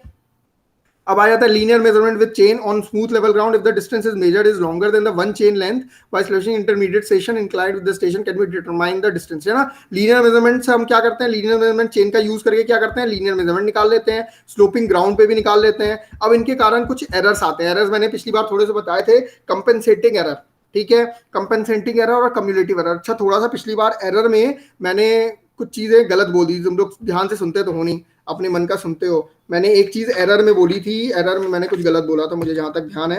एरर में मैंने आपको ये बता दिया था, क्या बताया था, रेंडम एरर। रेंडम एरर के बारे में याद से देखना, पिछली बार वाले में वीडियो में थोड़ा कुछ गलत हुआ है। अब ध्यान तो देते नहीं हो। पढ़े हो एरर? कितने लोग पढ़े ये बताओ? सर मैंने किया अर्चिता था। एरर पढ़ी नहीं पढ़ी? सर मैंने भी किया था। किया था एरर, तो समझ में आ गया था। Random Yes, error, systematic error, या सब ऊपर से systematic। गया था? अब पिछली बार मैंने फ्लो में बहुत गलत सलत बोल दिया, तुम लोगों ने सब सुन लिया, तुम लोगों को कोई फर्क ही नहीं पड़ा। अब मुझे लगा कम से कम एरर तो पूछोगे। देखो यही चीज तो है ना वीडियो में, देखो पता है। अब आप लोग विश्वास नहीं करो, अपना वीडियो में खुद देखता हूँ कहीं कुछ गलत तो नहीं बोल दिया, क्योंकि आप लोग वही चीज याद कर लोगे तो वहां पे रेक्टिफाई कर लेना। एरर जो मैंने बताई थी ना, एक एरर मैंने बता दी थी रेंडम एरर, ठीक है। रेंडम एरर में मैंने बोल दिया था कम्युलेटिव। रेंडम एरर कभी कम्युलेटिव नहीं होगी, हमेशा सिस्टमैटिक एरर कम्युलेटिव होगी ना। आप खुद सोचो, रेंडम एरर कम्युलेटिव कैसी हो जाएगी, है ना। तो रेंडम एरर वो होती है that cannot be specified, it cannot be specified and it is probabilistic value. मैंने बोला था लेकिन तो कुछ थोड़ा सा मिसमैच हो गया था ना।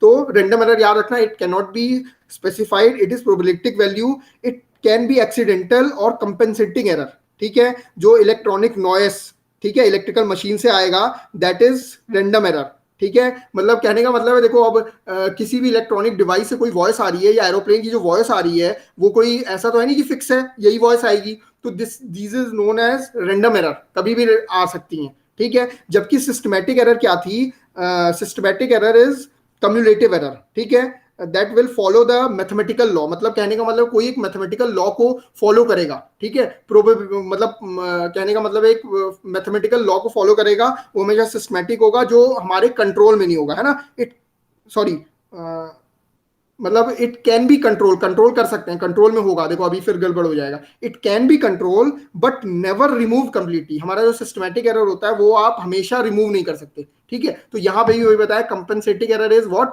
Is liable to occur in both direction and tends to compensate. Compensating error can not be corrected as a nature of the correction is not known, ठीक है। Next is cumulative. कम्युलेटिव कोई systematic error बोला जाता है। Cumulative error occurs in the same direction and tends to accumulate, thereby significantly increasing or decreasing the measure। देखो error थोड़ा ध्यान से पढ़ लेना, कंफ्यूजिंग है, ठीक है। जब देखो मैंने गलत बोल दिया तो ये चीज हो जाती है कई बार, ठीक है। एरर करेक्शन मैंने पिछली बार बता रखा है, कौन बताएगा what is error what is correction, फटाफट।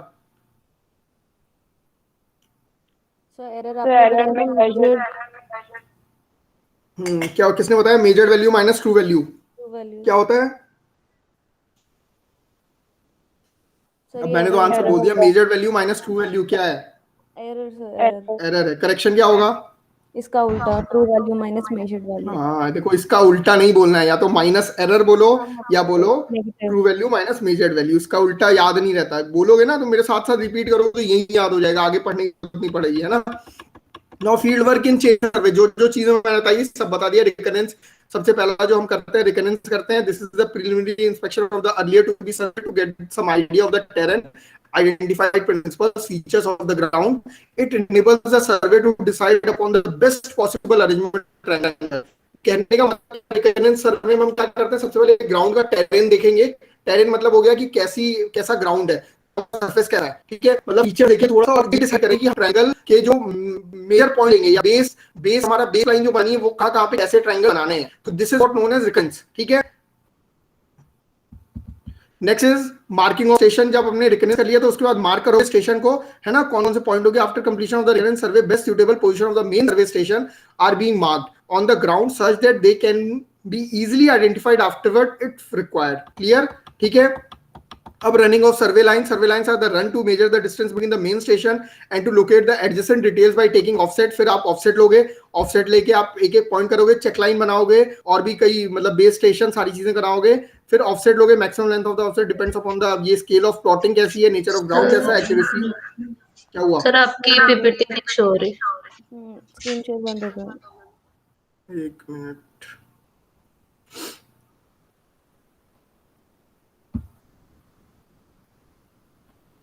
या नेट तो चल,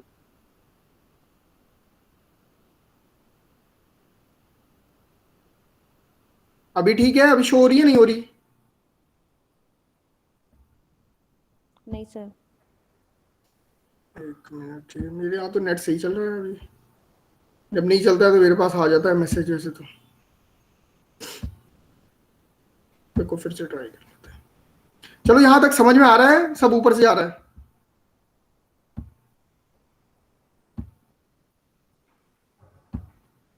अब शो हो रहा है? नहीं सर। नहीं सर, अभी भी नहीं हो रहा यार, ऐसे मत आ करो। गया। आ सर आ गया? गया। ठीक है, तो ऑफसेट्स बता रहा था, maximum length of the offset depends upon the scale of plotting, nature of the ground, accuracy desired. ठीक है, इन तीनों पे आपका ऑफसेट डिपेंड करेगा। Now coming to the compass survey जो आज पढ़ाना था, यहां तक क्लियर है? चीजें क्लियर है? Yes sir. हाँ चलो, यस सर कृतिका का जवाब आ जाता है तो बाकी सबका आ जाता है। चलो, compass survey. In the compass surveying length of the line will be measured by the tape. Simple सी बात है, कंपास सर्वेइंग करेंगे हम तो लेंथ का मेजर किससे कर रहे हैं? टेप से मेजर कर रहे हैं। Now compass survey is the branch of surveying in which the direction of the survey line are found out with the compass and the length of the line are measured with the chain और tape. हम length तो measure कर रहे हैं यहाँ पे chain और tape से ही। कंपास से क्या मेजर कर रहे हैं? कंपास से हम डायरेक्शन मेजर कर रहे हैं। डायरेक्शन यहाँ पे रेफरेंस क्या है? Theta, angle. ठीक है, तो डायरेक्शन ही हमारा थीटा और एंगल बता रहा है। Compass are generally used to establish a traverse in the field. ठीक है, मैंने बताया था ट्रैवर्स और कंपास सर्वे आज करना है। तो सिंपल सी बात है, कंपास सर्वे यूज कहां पे कर रहा है ना, कैसे यूज कर रहा है? That is going to create a traversing. मतलब ट्रैवर्स मतलब अभी बताऊंगा, ओपन ट्रैवर्स, क्लोज ट्रैवर्स, सारी चीजें। लेकिन कहने का मतलब है ट्रायंगल मान लो, एक मतलब पॉइंट्स निकाल रहा है जिनको कनेक्ट करेंगे हम। ठीक है, तो कंपास से एंगल मिल जाएगा तो हम इजीली एक स्टेशन से दूसरे स्टेशन को अटैच कर लेंगे, है ना। लेंथ हमें पता ही चेन और टेप से। तो in surveying traverse is a framework. अब ट्रैवर्स का डेफिनेशन सुन लो। Traverse is a framework consist of the series of a straight line connected together to form a close और ओपन पॉलीगन। ठीक है, क्या होता है सर्वेइंग? ट्रैवर्स क्या होता है? It is a series of straight line. Straight line की सीरीज है जो कि कनेक्ट कर, दो तरीके होंगे, क्लोज्ड और ओपन होंगे। ठीक है, इनका फिगर भी दिखा दे रहा हूं मैं। लेकिन सबसे पहले समझ लो, ट्रैवर्स होता है कि आप स्ट्रेट लाइन बनाओ और स्ट्रेट लाइन को एक दूसरे से कनेक्ट करते जाओ। This is known as traverse. ठीक है, तो ट्रैवर्स में आप क्लोज भी कर सकते हो और ओपन भी कर सकते हो। ठीक है, now what is the difference between chain and traverse surveying? अब आ जाते हैं चेन और ट्रैवर्स सर्वे में क्या क्या अंतर होता है। चेन सर्वेइंग में क्या करते हैं? Only linear measurement are done. अभी तक तो मैं चेन की बात कर रहा था। चेन में मैंने कहीं नहीं बताया कि आप ट्रायंगल बनाओ, मतलब ट्रायंगल तो मैं बनवा रहा था, लेकिन चेन से आप क्या कर रहे थे? लीनियर मेजरमेंट कर रहे थे। ठीक है, चेन सर्वे से हमेशा लीनियर मेजरमेंट होता है, ट्रैवर्स सर्वे से लीनियर भी होगा और एंगुलर भी होगा। यहाँ कंपास का यूज कर लेंगे, कंपास यूज करो, थ्योडेलाइट यूज करो या कुछ भी यूज करो। ट्रैवर्स बनाने के लिए आप एंगल का भी यूज कर सकते हो, that is known as traverse surveying. ठीक है, यहीं पे हो या कहीं और हो?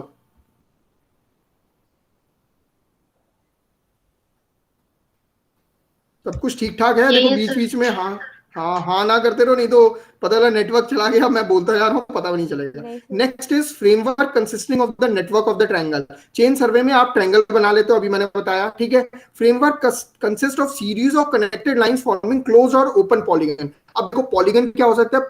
ट्रायंगल इज ऑल्सो पॉलीगन, लेकिन ट्रायंगल में 3 साइड होते हैं। अब इनसे ज्यादा जैसे होगा ना, जैसे 4 साइड होंगे, 5 साइड होंगे, तो वो पॉलीगन बनता जाता है। पॉलीगन का मतलब है मेनी साइड्स। ठीक है, गॉन का मतलब साइड्स होता है, पॉली मतलब मेनी।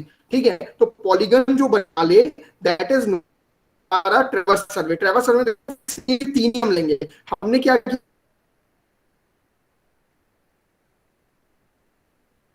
था? अपने ईज के लिए ट्रायंगल हम इजीली यूज कर पा रहे थे, ट्रायंगल सारी प्रॉपर्टी निकाल पा रहे थे, इसलिए सर्वे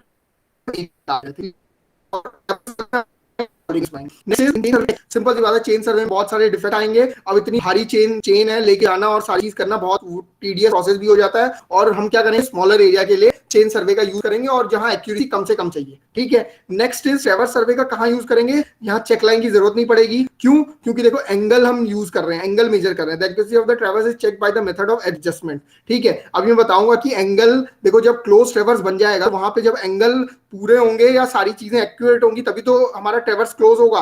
नहीं तो कुछ एरर आ जाएगी, वो दोनों पॉइंट मिल नहीं पाएंगे एक पॉइंट पे, तो हम उनको भी रिड्यूस कर सकते हैं इन केस ऑफ ट्रैवर्स सर्वेइंग। तो ट्रैवर्स सर्वेइंग जहां पे हमें एक्यूरेसी रिक्वायर्ड हो तो वहां पे हम यूज कर लें, और चेक मेथड का यूज कर सकते हैं, और चेक लाइन की जरूरत नहीं होती। This is the difference between the traverse survey and chain survey. Now coming to the types of survey, what is close survey, what is open survey? Sorry, closed traverse and open traverse. Closed traverse is the traverse which start from the point of the known location and closes either on the same point or another point of the known location. मतलब कहने का मतलब है दोनों point आपको पता हो, then it is known as closed traverse. ठीक है, मतलब शुरू हुआ ये देखो दिस इज अ क्लोज ट्रेवर्स, ठीक है, ये करके दिस इज अ क्लोज ट्रेवर्स, बंद है। अब ये ओपन हो जाए तो ये ओपन ट्रेवर्स हो गया, ठीक है, मतलब एक साइड, दो साइड, तीन साइड, चार साइड ऐसे करके ट्रेवर्स बन गया। ट्रेवर्स अगर ओपन है तो वो ओपन ट्रेवर्स, और अगर क्लोज है तो close traverse. Clear? And open traverse is a traverse which start from the point known location and closes at unknown point, जब पॉइंट आपको पता ही ना हो, ठीक है। तो ओपन ट्रेवर्स का यूज हम कहां करते हैं? हाईवे और रेलवेज और कैनल। देखो फिगर है, चिंता मत करो। ट्रेवर्सिंग अब दिख रहा है ये? क्लियर हुआ? Close ट्रेवर्स, open ट्रेवर्स। हाँ सर। Yes, sir. हाँ sir. Coming to the principles of compass surveying, the principle of compass surveying is the principle of compass survey is traversing, मतलब traversing का यूज कर रहे हैं हम लोग compass surveying में, which involves a series of connected lines, the magnetic bearing। अब यहाँ पे magnetic bearing important part है। मैग्नेट का यूज कर रहे हैं हम किसमें? हमारी कंपास में, ठीक है। कंपास में जब आप मैग्नेट का यूज करोगे तो वहां से जो एंगल मिलेगा, the angle is termed as bearing. यहाँ पे हम जब भी एंगल बोलेंगे तो वहां पे बियरिंग का यूज करेंगे, दैट इज मैग्नेटिक बियरिंग, ठीक है। तो उन लाइंस का हम मैग्नेटिक बियरिंग निकालेंगे बाई कौन सा इंस्ट्रूमेंट यूज करके? By prismatic compass, and the distance length of are measured by the chain. Chain से हम वो करेंगे और कंपास से हम एंगल निकालेंगे। Such does not require the formulation of a network of triangle। वहां पे हमें ट्रायंगल के उसकी जरूरत नहीं पड़ेगी। हमने क्या किया? एक पूरा ट्रेवर्स बनाया, ट्रेवर्स का डायरेक्ट यूज कर लिया, तो हम यहाँ पे ट्रायंगल यूज नहीं कर रहे। Clear? Next is compass surveying is recommended when the area is large. Simple सी बात है, ये मैंने पहले बता दिया। जब चेन सर्वेइंग आप कर रहे हो, स्मॉल एरिया के लिए कर रहे हो। कंपास सर्वेइंग कहां करोगे? When the area is large, undulating and rounded with many details. मतलब कहने का मतलब हमारा एरिया अनड्यूलेटिंग भी हो तो हम वहां कंपास सर्वेइंग का यूज कर सकते हैं, ठीक है। Compass surveying is not recommended for the areas where local attraction. अब मुझे कोई बताएगा व्हाट इज लोकल अट्रैक्शन? थोड़ा सा अगर किसी को पता हो तो, लोकल अट्रैक्शन क्या होता है?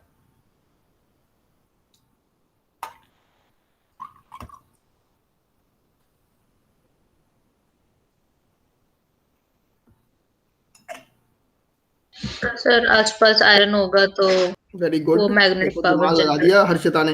यही चीज सुननी थी बस, ठीक है। सिंपल सी बात है, जो मतलब आपका देखो नॉर्थ एंड साउथ से ही तो वो एंगल आ रहा है। जब एंगल में कोई डिफ्लेक्शन आ जाए, बीच में कोई भी आयरन की चीज आ जाए, तो वो डिफ्लेक्ट हो जाएगा। तो वो डिफ्लेक्ट होगा तो उसके कारण कुछ लोकल अट्रैक्शन होंगे, है ना। तो these are known as local attractions, ठीक है। आसपास जो भी आयरन के कुछ भी मटेरियल भी आए, देखो compass surveying is not recommended for the areas where local attraction is suspected due to the presence of magnetic substances like steel structures, iron ore deposits, electric cables conveying currents and so on। मतलब कहने का मतलब है कोई भी अगर magnetic से related कोई सब्सटेंस है तो वो क्या करेगा? लोकल अट्रैक्शन क्रिएट करेगा, ठीक है। अब ज्यादा नहीं, इसमें बहुत सारी चीजें। Now bearing, the bearing of a line is the horizontal angle with makes with the reference line meridian depending upon the meridian there are 4 types of bearing। अब bearing भी 4 टाइप की होती है। bearing मतलब एंगल बता दिया मैंने। अब ये अगर मतलब ट्रू मेरिडियन से होगी तो ट्रू बियरिंग, मैग्नेटिक मेरिडियन से होगी तो मैग्नेटिक बियरिंग, ऐसे कर करके 4 तरीके की बियरिंग होती है। True bearing, the true bearing of a line is the horizontal angle between the true meridian and the survey line. देखो याद रखो, ट्रू बियरिंग पूछे तो एंगल देखना, एंगल किससे देखोगे? ट्रू मेरिडियन से देखोगे तो that is true bearing. Magnetic meridian से देखोगे तो हमारा magnetic bearing. The magnetic bearing of a line is the horizontal angle with the line makes with the magnetic north, ठीक है। तो उसके कारण मैग्नेटिक बियरिंग आ जाएगी। अब आती है grid bearing. The grid bearing of a line is horizontal angle the line makes with the grid meridian. जो ग्रिड मेरिडियन से बने ग्रिड बियरिंग। याद हो रहा है मेरे साथ साथ? हाँ सर। रिपीट करूं मैं? ट्रू बियरिंग ट्रू मेरिडियन से मैग्नेटिक बियरिंग, मैग्नेटिक मेरिडियन से ग्रिड बियरिंग, ग्रिड मेरिडियन से और आर्बिट्री बियरिंग, आर्बिट्री मेरिडियन से। कुछ याद करना है? नहीं याद करना है? दिख रहा है यहाँ पे? मैग्नेटिक नॉर्थ से अगर देखो, ये ट्रू नॉर्थ होता है। देखो नॉर्थ वाला हम एक मान के चलते हैं, नॉर्थ इज द बेस। हमेशा याद रखना कोई भी मेजरमेंट होगा ट्रू नॉर्थ से होगा, ठीक है। तो ट्रू नॉर्थ से जो ये देखो ए बी दिख रहा है, कृतिका बताओ angle alpha is what bearing? Angle alpha कौन सा बियरिंग है और एंगल बीटा कौन सा बियरिंग है? ट्रू बेयरिंग और मैग्नेटिक बेयरिंग। वहां लिखा हुआ है तो देख के तो नहीं बोल रही, समझ में आ रहा है ना? देखो अल्फा का आपने मतलब मुझे क्या है? दिखाया ए बी था। एक लाइन है।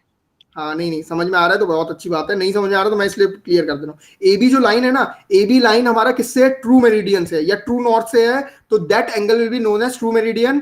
और बीटा एंगल क्या हो जाएगा? Beta angle A B line का that is from magnetic meridian या magnetic north, that will be magnetic bearing. Clear? Yes sir. अब मुझे फटाफट से कोई दिमाग लगा के बताएगा अल्फा माइनस बी क्या होगा? फटाफट फटाफट, ज्यादा टाइम नहीं। अल्फा माइनस बी क्या होगा?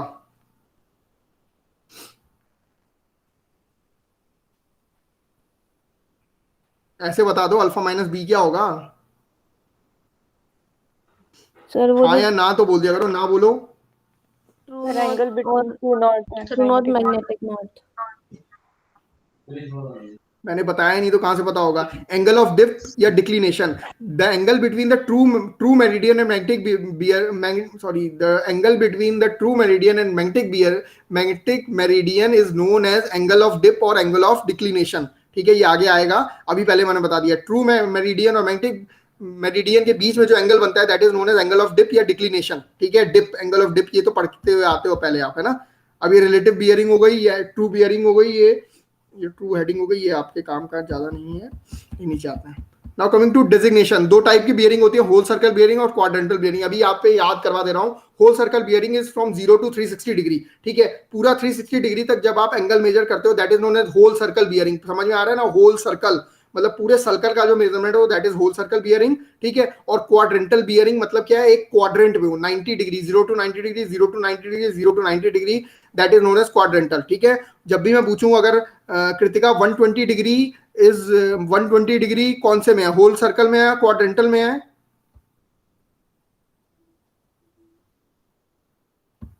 चल whole circle. Very good, whole circle. 40 degree? Sir quadrantal. हाँ देखो, अब क्वाड्रेंटल बियरिंग होल सर्कल में भी हो सकती है। 40 डिग्री क्यों होल सर्कल में नहीं हो सकती? क्या हो सकती है, लेकिन क्वाड्रेंटल बियरिंग का प्रॉपर डेजिग्नेशन होता है। कैसे? उसके साथ एंगल लिखे जाते हैं, north 40 degree, north 40 degree east, south 40 degree waste, तो वो प्रॉपर बताएगा, उसके साथ एंगल लिखे जाएंगे क्वाड्रेंटल बियरिंग में। अभी मैं सिंबल दिखाऊंगा या एंगल दिखाऊंगा तो क्लियर होगा। होल सर्कल बियरिंग में कोई जरूरत नहीं है। 120 डिग्री तो आपको समझ में आ रहा है, 40 डिग्री तो वो पहले क्वाड्रेंट में है ना, 360 डिग्री तो वो फोर्थ क्वाड्रेंट में चला गया, 340 डिग्री तो ऐसे होल सर्कल बियरिंग हो गया। ठीक है, इनके बारे में मैं इनका कन्वर्जन में सिखाऊंगा, कोई दिक्कत नहीं है। देख लो, अब इनके बारे में यही बोला गया, the bearing of a line measured with respect to the magnetic meridian in clockwise direction is called and magnetic bearing and its value varies between 0 to 360 degree. यही बताया मैंने, है ना? हाँ सर। है ना? यस कोई सर। भी एंगल नॉर्थ से अगर मेजर करोगे that is whole circle bearing. North से देखो, the quadrant start from the north and progress in the clockwise direction as the first quadrant कितना होता है? 0 to 90 in the clockwise direction, second is 90 to 180, third is 180 to 270, fourth is 360।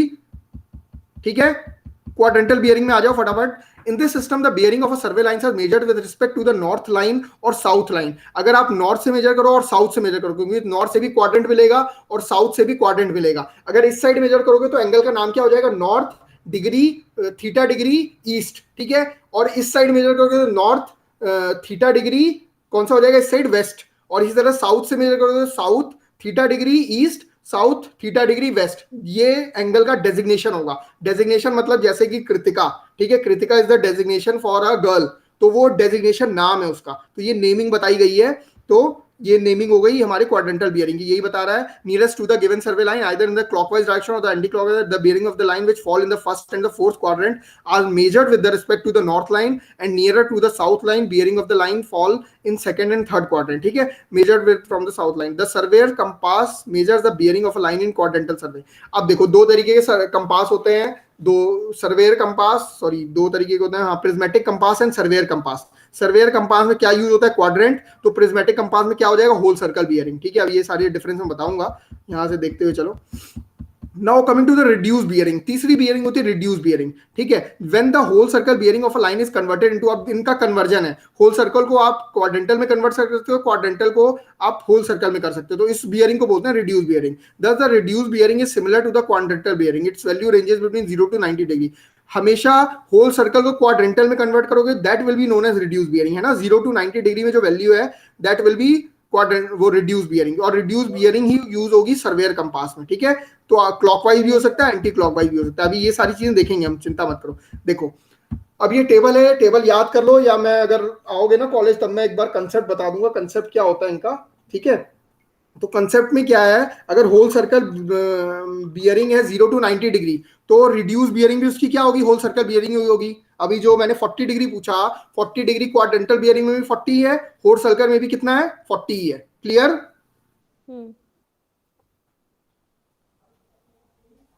आया समझ में? नहीं आया? कैसे लिखेंगे? अगर मैं पूछूं होल सर्कल बियरिंग को 40 डिग्री को कैसे लिखोगे, तो डायरेक्ट 40 डिग्री लिखोगे, लेकिन क्वाड्रेंटल में कैसे लिखोगे, कोई बताएगा? मैं एक एग्जांपल दे रहा हूं, क्वाड्रेंटल में लिखोगे नॉर्थ 40 डिग्री ईस्ट। क्लियर? ठीक है, समझ में आ गया। अब एंगल आता है 90 टू 180। यहां इस पूरे में जो भी आप लिखोगे फर्स्ट क्वाड्रेंट में, वो हमारा दोनों सेम होगा, रिड्यूस बियरिंग भी सेम होगा, होल सर्कल बियरिंग भी सेम होगा, क्वाड्रेंटल बियरिंग भी सेम होगा। ठीक है, लेकिन इन केस 90 टू 180 जब गए, जब नॉर्थ से इधर तक गए तो नीचे तक 180 डिग्री तक होल सर्कल बियरिंग तो अभी भी 120 डिग्री ही है इन होल सर्कल बियरिंग। लेकिन अगर रिड्यूस बियरिंग में जाओगे तो अब ये नॉर्थ से दूर हो गया, अब साउथ के पास हो गया, तो क्वाड्रेंटल बियरिंग में कन्वर्ट करने के लिए आप 180 में से माइनस कर दोगे, 180 माइनस 120 तो आपका आ गया 60। तो 60 will be represent as south 60 degree east in case of quadrantal bearing. समझ में आया नहीं आया, फिर से बताऊं? सर आ गया। Kritika, Ankita, yes sir. आया समझ में? Yes sir. Yes sir. फटाफट से 130 डिग्री को कन्वर्ट करो, 130 डिग्री को मेरे को क्वाड्रेंटल बियरिंग बताओ।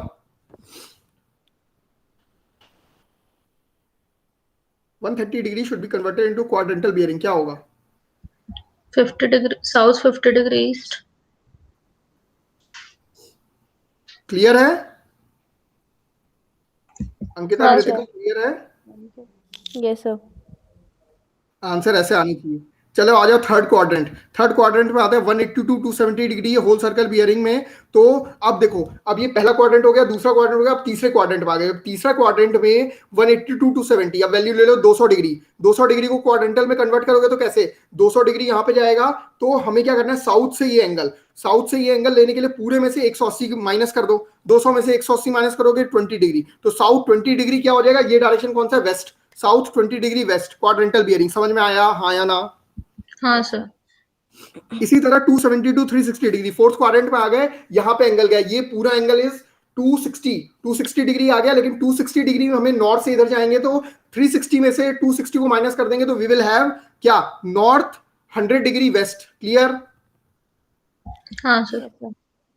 अब ये हाँ हाँ सर तो आया है, मैं क्वेश्चन दे रहा हूं फटाफट से, कौन मेरे को बताएगा, देखते हैं किसका सबसे जल्दी आंसर आता है। ठीक है, द क्वेश्चन इज 320 डिग्री, फटाफट। 320 डिग्री को कन्वर्ट करना है quadrantal bearing. North 40 degree west. West, हाँ हाँ। सर। Very good Harshita. चलो अब एक थोड़ा सा अंकिता के लिए सवाल, ठीक है, अब पर्टिकुलर एक को दे रहा हूं मैं। कन्वर्ट करो south 20 degree west, convert into whole circle bearing.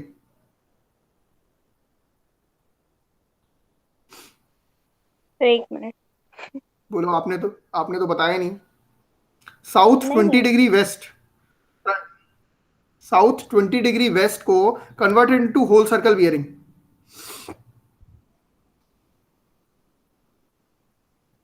Kritika, try करो, तो तीनों वन ट्राई करो, जिसका आंसर आ जाए बता देना। तो 160। एक question is south 20 degree west, आराम से टाइम लो, टेक द टाइम। कितना आया अंकिता? एक मिनट। वेस्ट है। South 20 degree west. हम लोग को पढ़ा पढ़ा के पसीने आ गए, पता है, गर्मी। 200 सर। कृतिका क्या बता रही है? अंकिता आजकल पढ़ नहीं रही है। कृतिका सही है? सर 200। ये किसने, कृतिका नहीं बोला है? हाँ सर। 200 कैसे आया? सर आपने क्या बोला, 20 बोला है ना? चलो हर्षिता सही है। सर 200 हाँ सर सही है। चलो अब अच्छा क्वेश्चन दे रहा हूं, अब देखते हैं कौन कर पाएगा। पेपर पेन लेके बैठना, ठीक है। Question is south 60 degree east,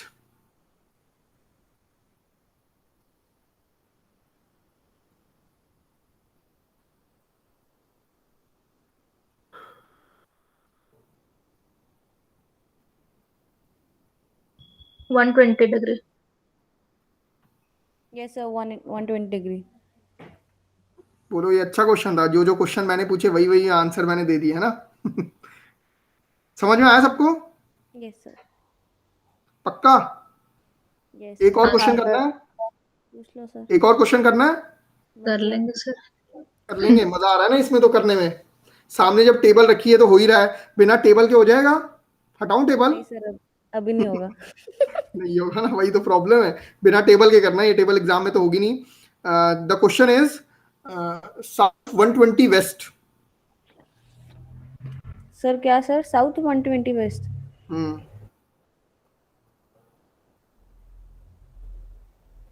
south 120 west बोला है या 120 वेस्ट बोला है? South 120 waste.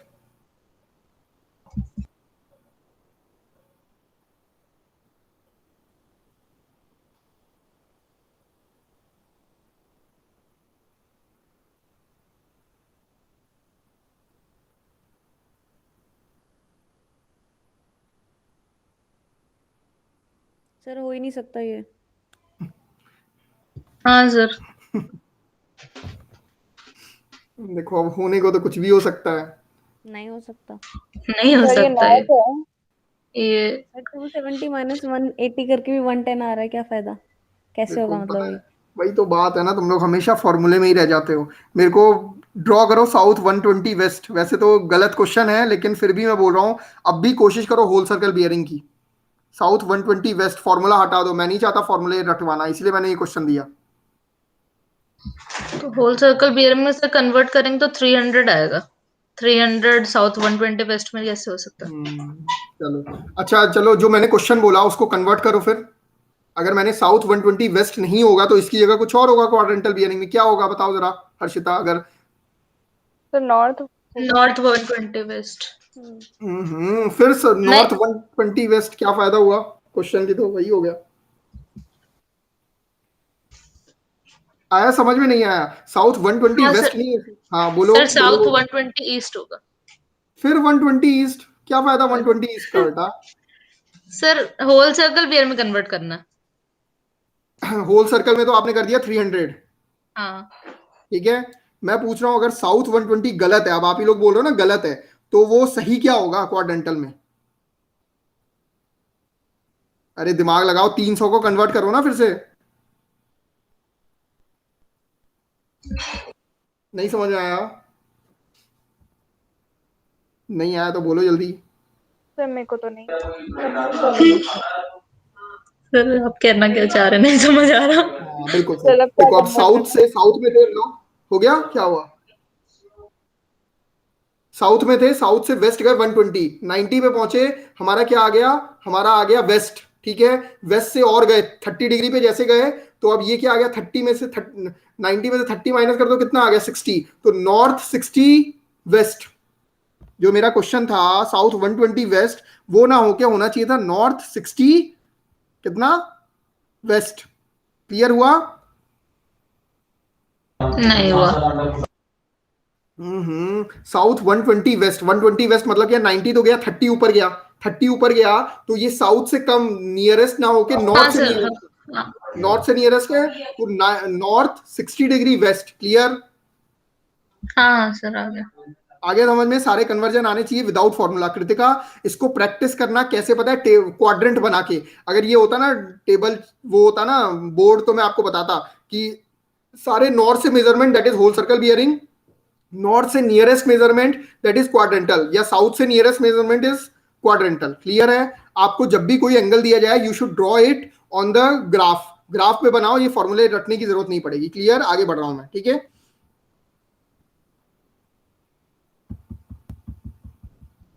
Now coming to the fore bearing and back bearing, सबसे इंपॉर्टेंट पार्ट आता है हमारा चेन में। ठीक है, चेन से जब आप सर्वे करो या कंपास से भी सर्वे करो तो वहां पे इंपॉर्टेंट आता है fore bearing and back bearing. देखो, the bearing of a line measured in the forward direction of a survey line is called as fore bearing. जब भी याद रखना, फोर और बैक। ठीक है, जब भी आप आगे की तरफ किसी एंगल का मेजरमेंट कर रहे होगे that is known as fore bearing. ठीक है, and the bearing of the line measured in the direction opposite to the direction of the progress of the survey is known as back bearing. जब आप front line में, जैसे ये line है, ये line है, यहां से कोई मेजरमेंट कर रहे हो तो this angle will B four bearing, और इस पॉइंट से जब आप पीछे की तरफ देखोगे, यहां से आगे की तरफ देख रहे हो तो दिस इज 4 बियरिंग, लेकिन यहां से जब आप पीछे की तरफ देखोगे तो यहां से जो एंगल बनेगा ना, यहां से इस तरीके का जो एंगल बनेगा, that is known as back bearing. Clear हुआ?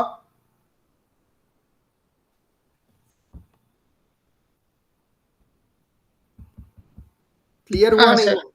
है ना? चलो मैं आगे बढ़ रहा हूँ, फटाफट कंपास सर्विंग करवानी है। अभी हम लोग 45 में, अभी बाकी है। ठीक है, कंपास सर्विंग क्या होती है? देखो, अब ये है कंपास, नीचे क्या लगा हुआ है? ट्राइपॉड लगा हुआ है। ठीक है, नीचे ट्राइपॉड लगा हुआ है, ऊपर वाला जो पार्ट रखा हुआ है दैट इज कंपास। ये कौन सा कंपास है? Prismatic compass. प्रिज्मेटिक कंपास को प्रिज्मेटिक कंपास क्यों बोलते हैं? क्योंकि इसमें एक प्रिज्म होता है, प्रिज्म के थ्रू आप देखते हो, इसमें जो इमेज बनती है that will be inverted. Simple सी बात है, जब आप प्रिज्म में देखोगे तो मिरर लगा हुआ, तो मिरर में जो इमेज बनेगी दैट विल बी इन्वर्टेड। ठीक है, तो ये होता है, ये आप अपने प्रैक्टिकल आप देख सकते हो, कॉलेज में पढ़ा हुआ है।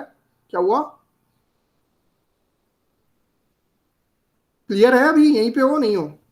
हाँ सर, यहीं पे है। हाँ, तो prismatic compass is a magnetic compass which consist of the following parts. अब इसके पार्ट्स देख लो। सिलिंड्रिकल मेटल बॉक्स होता है जिसमें कि डाया होता है 8 to 12 सेंटीमीटर का।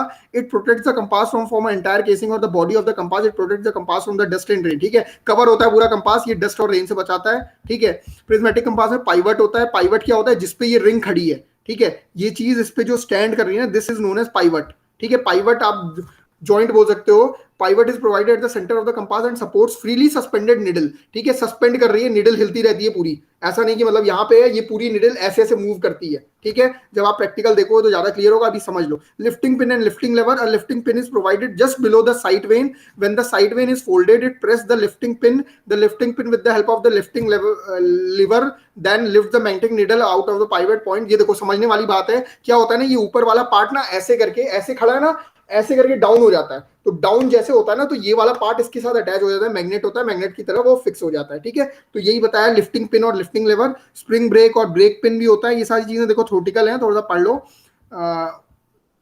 क्या होता है? डैम्पनेस ना है, उसके कारण होता है। To damp the oscillation of the needle before taking a reading and to bring it to a rest quickly, the light spring brake attached to the inside the box is brought in contact with the edge of the ring by gently pressing the invert of the brake pin। मतलब कहने का मतलब है, आपने क्या किया है ना, ब्रेक लगा रखा है इसमें, है ना, स्प्रिंग टाइप का, स्प्रिंग की तरह होता है वो ब्रेक। ये सारी चीजें जब आप देखोगे तो ज्यादा क्लियर होंगी। ठीक है, नाउ कमिंग टू द, ये था हमारा प्रिज्मेटिक कंपास। अब प्रिज्मेटिक कंपास में आपकी निडल होती है, ये है वैसे सर्वेयर कंपास, लेकिन वो दिखाने के लिए बता दिया कि निडल कैसी होती है। ठीक है, तो मैग्नेटिक निडल होती है। ठीक है, magnetic needle is the heart of the instrument. This needle measures the angle of a line. मतलब कहने का मतलब है, हमारा इसमें मेन निडल का काम क्या है? एंगल को मेजर करना। ठीक है, तभी तो हम मैग्नेटिक मेरिडियन और ट्रू मेरिडियन जो हम निकाल रहे हैं, तभी तो आप एंगल मेजर कर पाओगे ना। तो this needle measures the angle of a line from the magnetic meridian and a needle always remain pointed towards the north and south pole at the two ends of the needle when the freely suspended the. देखो, कहने का मतलब compass लेके खड़े हो गए, आपको पता चलेगा निडल क्या है, नॉर्थ साउथ आपने वो कर लिया। अब आपको जब साइड करना है ना, साइड करना है अपना स्टेशन, मतलब दूसरा जो आपने पॉइंट बनाया वहां आप साइड करोगे तो it will measure the angle. Clear है? और याद रखना, अभी जो आपने पढ़ा, प्रिज्मेटिक कंपास हमारा मेजर किस पे करता है? It will measure on the whole circle bearing. आपका कहां से 0 to 360 डिग्री तक का मेजरमेंट करेगा। ठीक है, क्लियर हो रहा है नहीं हो रहा है? हाँ सर। जबरदस्ती का हाँ हो रहा है, लेकिन एक बार पढ़ोगे ना तो सारी चीजें क्लियर होंगी। और एक बार सुन भी लेना, वीडियो भी है ना। This is an aluminium graduated ring marked with 0 to 360 degree to measure all possible bearings of the line and attach with a magnetic needle. This ring is graduated to half degree. ठीक है, मतलब half degree तक ही होता है। अभी मैं बताऊंगा, इनमें कंपैरिजन करूंगा ना। अब इसमें देखो, अब प्रिज्म होता है इसमें। ठीक है, प्रिज्म क्या करता है? Prism used to read the graduations on the ring and to take the exact readings by the compass. It is placed exactly opposite to the object vane. This prism hole is protected by the prism cap. ये वाली छोटा जो part दिख रहा है ना, छोटा वाला, ये दिस यहाँ पे प्रिज्म लगा होता है। ठीक है, यहाँ पे जब बहुत ज्यादा लाइट भी आ जाए ना, तो लाइट के लिए भी इसमें दिया हुआ है। ये होता है, ये हमारा प्रिज्म। यहाँ होती है ऑब्जेक्ट वेन। यहाँ से सामने से आप देखो, सेंटर में दिया हुआ है ना, सेंटर से आप वो करते हो क्या, वे मतलब साइड करते हो। ठीक है, तो यहाँ से आप प्रिज्म के थ्रू देखोगे। Object vane is the diametrically opposite to the prism. Opposite के प्रिज्म क्या है? Object vane. ठीक है, and the prism and the eye vane. The object vane is carrying a horse hair. ठीक है, जो हेयर होता है ना, घोड़े का बाल, आपको पता होगा सबसे स्ट्रांग होता है। किसी को पता है? नहीं सर। हाँ, घोड़े का बाल बहुत मतलब स्ट्रांग होता है, तो इसलिए object vane is carrying a horse hair and black thin wire to side the object in line with eye side. ठीक है, तो हॉर्स का हेयर यहाँ पे लगा हुआ है। Eye vane is a fine slit provided with the eye hole. Eye vane यहाँ पे होगा। ठीक है, आई मतलब आप आंख से देखने के लिए, ठीक है, to bisect the object from the slit and to take the reading simultaneously from the eye hole. This eye vane is provided with prism and can be lifted up and down by the stud to bisect the object of the higher level. कहने का मतलब यहाँ पे पता है reading भी साथ साथ आती है और आप मतलब साइट भी एक साथ करोगे और मतलब एक दोनों काम एक साथ हो जाते हैं, ठीक है। ये अभी आगे मैं कंपैरिजन पढ़ाऊंगा तो बताऊंगा, ठीक है। इसमें एक ग्लास कवर भी दिया जाता है। It covers the instrument box on top such that the needle and graduated ring is seen from the top. आप देख सकते हो ये जो ग्लास कवर दिख रहा है ना, ऊपर से नीचे की तरफ देख सकते हो, ठीक है। सनग्लासेस होते हैं, देयर आर यूज, इसके बीच में देखो ये है सनग्लासेस, ताकि आपको क्या हो, आंखों पे जैसे अब बाहर आपको करना है, धूप आ रही है तो धूप में आपको दिखे ही ना रीडिंग, तो इसके लिए सनग्लासेस होते हैं, ठीक है। These are used when some luminous object are to be bisected, मतलब चमकता हुआ कोई ऑब्जेक्ट है उसको बाइसेक्ट करना हो तो आप इसका यूज कर सकते हो। These are placed in front of the eye slit and bunch of 3 और 4 शेड्स ऑफ द, अलग अलग शेड है, जैसे ग्रीन रेड दिख रहा है, अलग अलग शेड्स के होते हैं, different colour to give sharp picture of the object only. Reflecting mirror होता है एक, यहाँ पे दिख रहा है, दिस इज रिफ्लेक्टिंग मिरर, ठीक है। It is used to get the image of the object located above और below the instrument level while bisection. It is placed on the object vane. Object vane के साथ हमारा क्या लगा हुआ है, रिफ्लेक्टिंग मिरर लगा हुआ है, ठीक है। Now coming to the bearing, अब ये होता है पूरा इसका सिस्टम, ठीक है। सिस्टम क्या है, ऑब्जेक्ट वेन यहाँ पे है, हमारा लाइन ऑफ द साइड यहाँ पे, हमारा प्रिज्म यहाँ पे लगा हुआ है, यहाँ से हम देखते हैं चीजों को एकदम साइड करते हैं, ठीक है। नॉर्थ और साउथ हमारा ये मतलब देखो नॉर्थ और साउथ तो फिक्स है, ठीक है, और हमारी ऑब्जेक्ट यहाँ पे है, तो ये डिग्री मेजर कर लेगा यहाँ से, ठीक है। तो देखो यहाँ होल सर्कल बियरिंग समझ में आ रहा है, 0 डिग्री, 90 डिग्री, 180 डिग्री, 270, फिर से 360 यहाँ पे हो जाएगा, क्लियर। तो object when, graduated ring, outer box, ये सारी चीजें इस तरह हम एंगल मेजर कर सकते हैं, क्लियर। अब थोड़ा समझ में आया क्लियर क्या है, कैसे कर रहे हैं। This is what the prismatic compass, यही था पूरा प्रिज्मेटिक कंपास, ठीक है। फटाफट से आते हैं सर्वेयर कंपास पे। अब मेरे को बताओगे सर्वेयर कंपास अभी भी कहाँ यूज होता है। ये सामने दिख रहा है, दिस इस तरीके का ये सर्वेयर कंपास है, ठीक है। अब अननोन जगह पे जहां पे हम जाते हैं ना, तो वहां पे सर्वेयर कंपास करते हैं। अभी मैं सारी चीजें क्लियर करूंगा कहाँ कहाँ कौन सा यूज करना है। सबसे पहले आते हैं वर्किंग ऑफ सर्वेयर कंपास, कैसे होगा, सेंटरिंग होगी, लेवलिंग होगा, ऑब्जर्विंग द बियरिंग लाइन। सबसे पहले सेंटरिंग, सेंटरिंग कैसे होती है, कोई बताएगा। सेंटरिंग करने के लिए क्या करेंगे, अगेन प्लम बॉब का यूज करेंगे।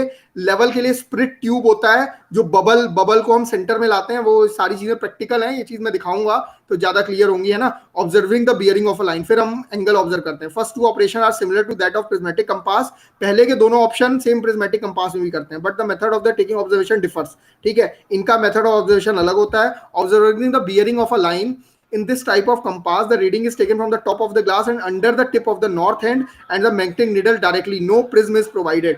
सर्वेयर कंपास में क्या होता है, प्रिज्म नहीं होता है हमारे पास, ठीक है। डायरेक्ट रीडिंग देखनी पड़ती है देख के, ठीक है। देख के आपको रीडिंग लेनी पड़ेगी कितना एंगल मेजरमेंट हुआ। इसमें भी साइड के लिए ऑब्जेक्ट वेन और आई वेन होती हैं, लेकिन प्रिज्म नहीं होता, ठीक है। आपको क्या करना पड़ता है, अब यहाँ पे कौन सी बियरिंग होगी, कोई बताएगा कौन सी बियरिंग होगी।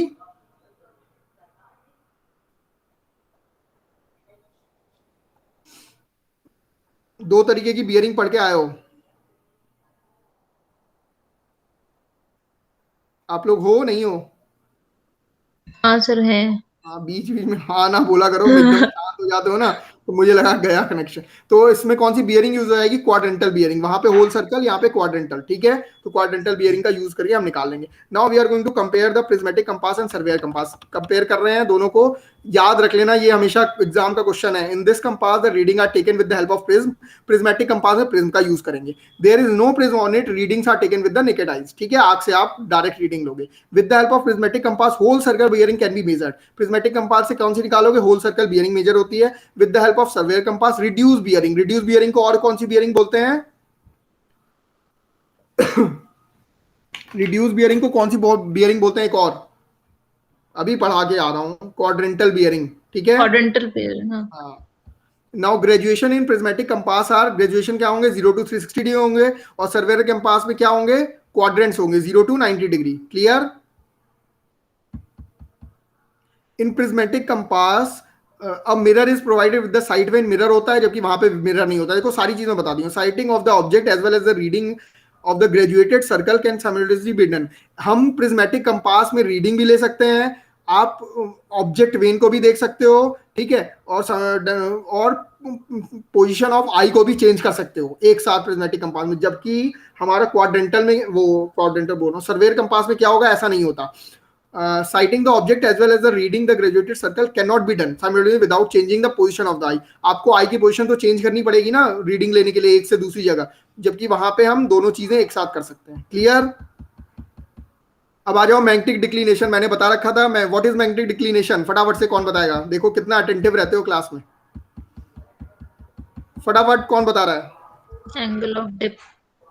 हाँ वेरी गुड, ये हर्षिता ने बोल दिया एंगल ऑफ डिप. अब अंकिता बताएगी डेफिनेशन क्या है एंगल ऑफ डिप या डिक्लिनेशन एंगल की. बता So रखा the है. angle between the true and the magnetic north, उनके बीच में था. वेरी गुड, चलो इतना ही बोला. कृतिका इसको सही कर दो. तो अंकिता ने जो बोला सही बोला है, लेकिन कुछ और ऐड करना चाहो. एंगल बिटवीन ट्रू क्या, एंगल बिटवीन मैग्नेटिक क्या? Meridian. True north. Very good.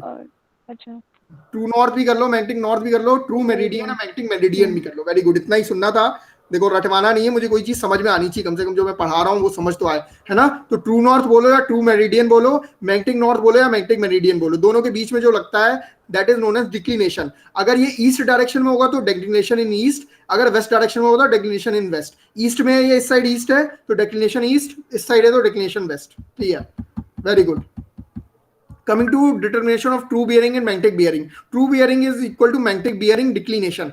Magnetic bearing declination का true होता है यूज पॉजिटिव साइड. ये सब बताया, ईस्ट साइड में होगा तो पॉजिटिव, अगर वेस्ट साइड में है तो नेगेटिव. ये सब ज्यादा हम लोग नहीं, इससे न्यूमेरिकल आते हैं तो न्यूमेरिकल के लिए बताया है मैग्नेटिक बियरिंग कहाँ पे पॉजिटिव कहाँ पे negative. Now coming to the north local attraction. ये चीज मैंने बताई थी लेकिन फिर भी बता दे रहा हूँ. North end of a freely suspended magnetic needle will always point towards the magnetic north. हमेशा जो नॉर्थ साइड का जो होता है that will towards the magnetic north ही होगा. सिंपल सी बात है. If it is not influenced by the other external forces, अगर वो बाहर के कोई फोर्सेस से अफेक्ट ना हो. लेकिन ऐसा नहीं होता except the earth magnetic field.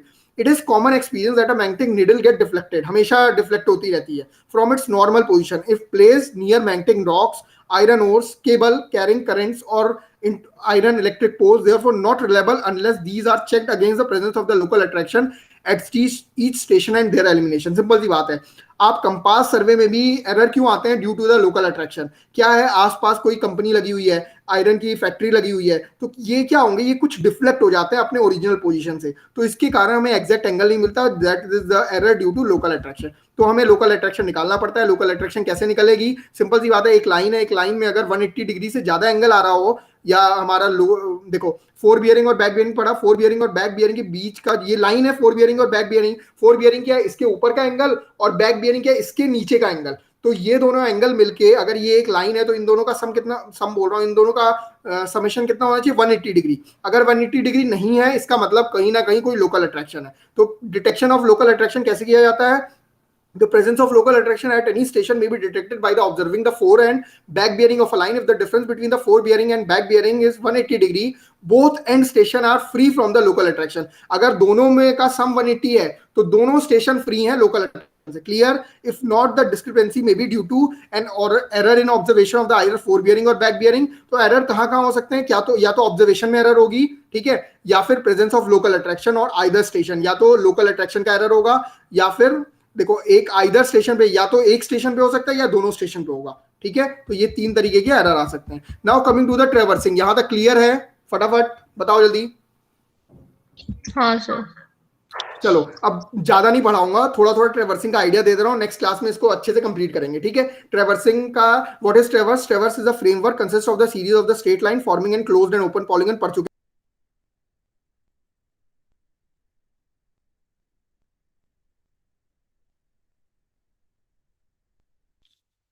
Sir का खराब हुआ कि मेरा? सर का मतलब सर का हम ये लिखने वाले थे. ग्रुप पे लिखते हैं. तो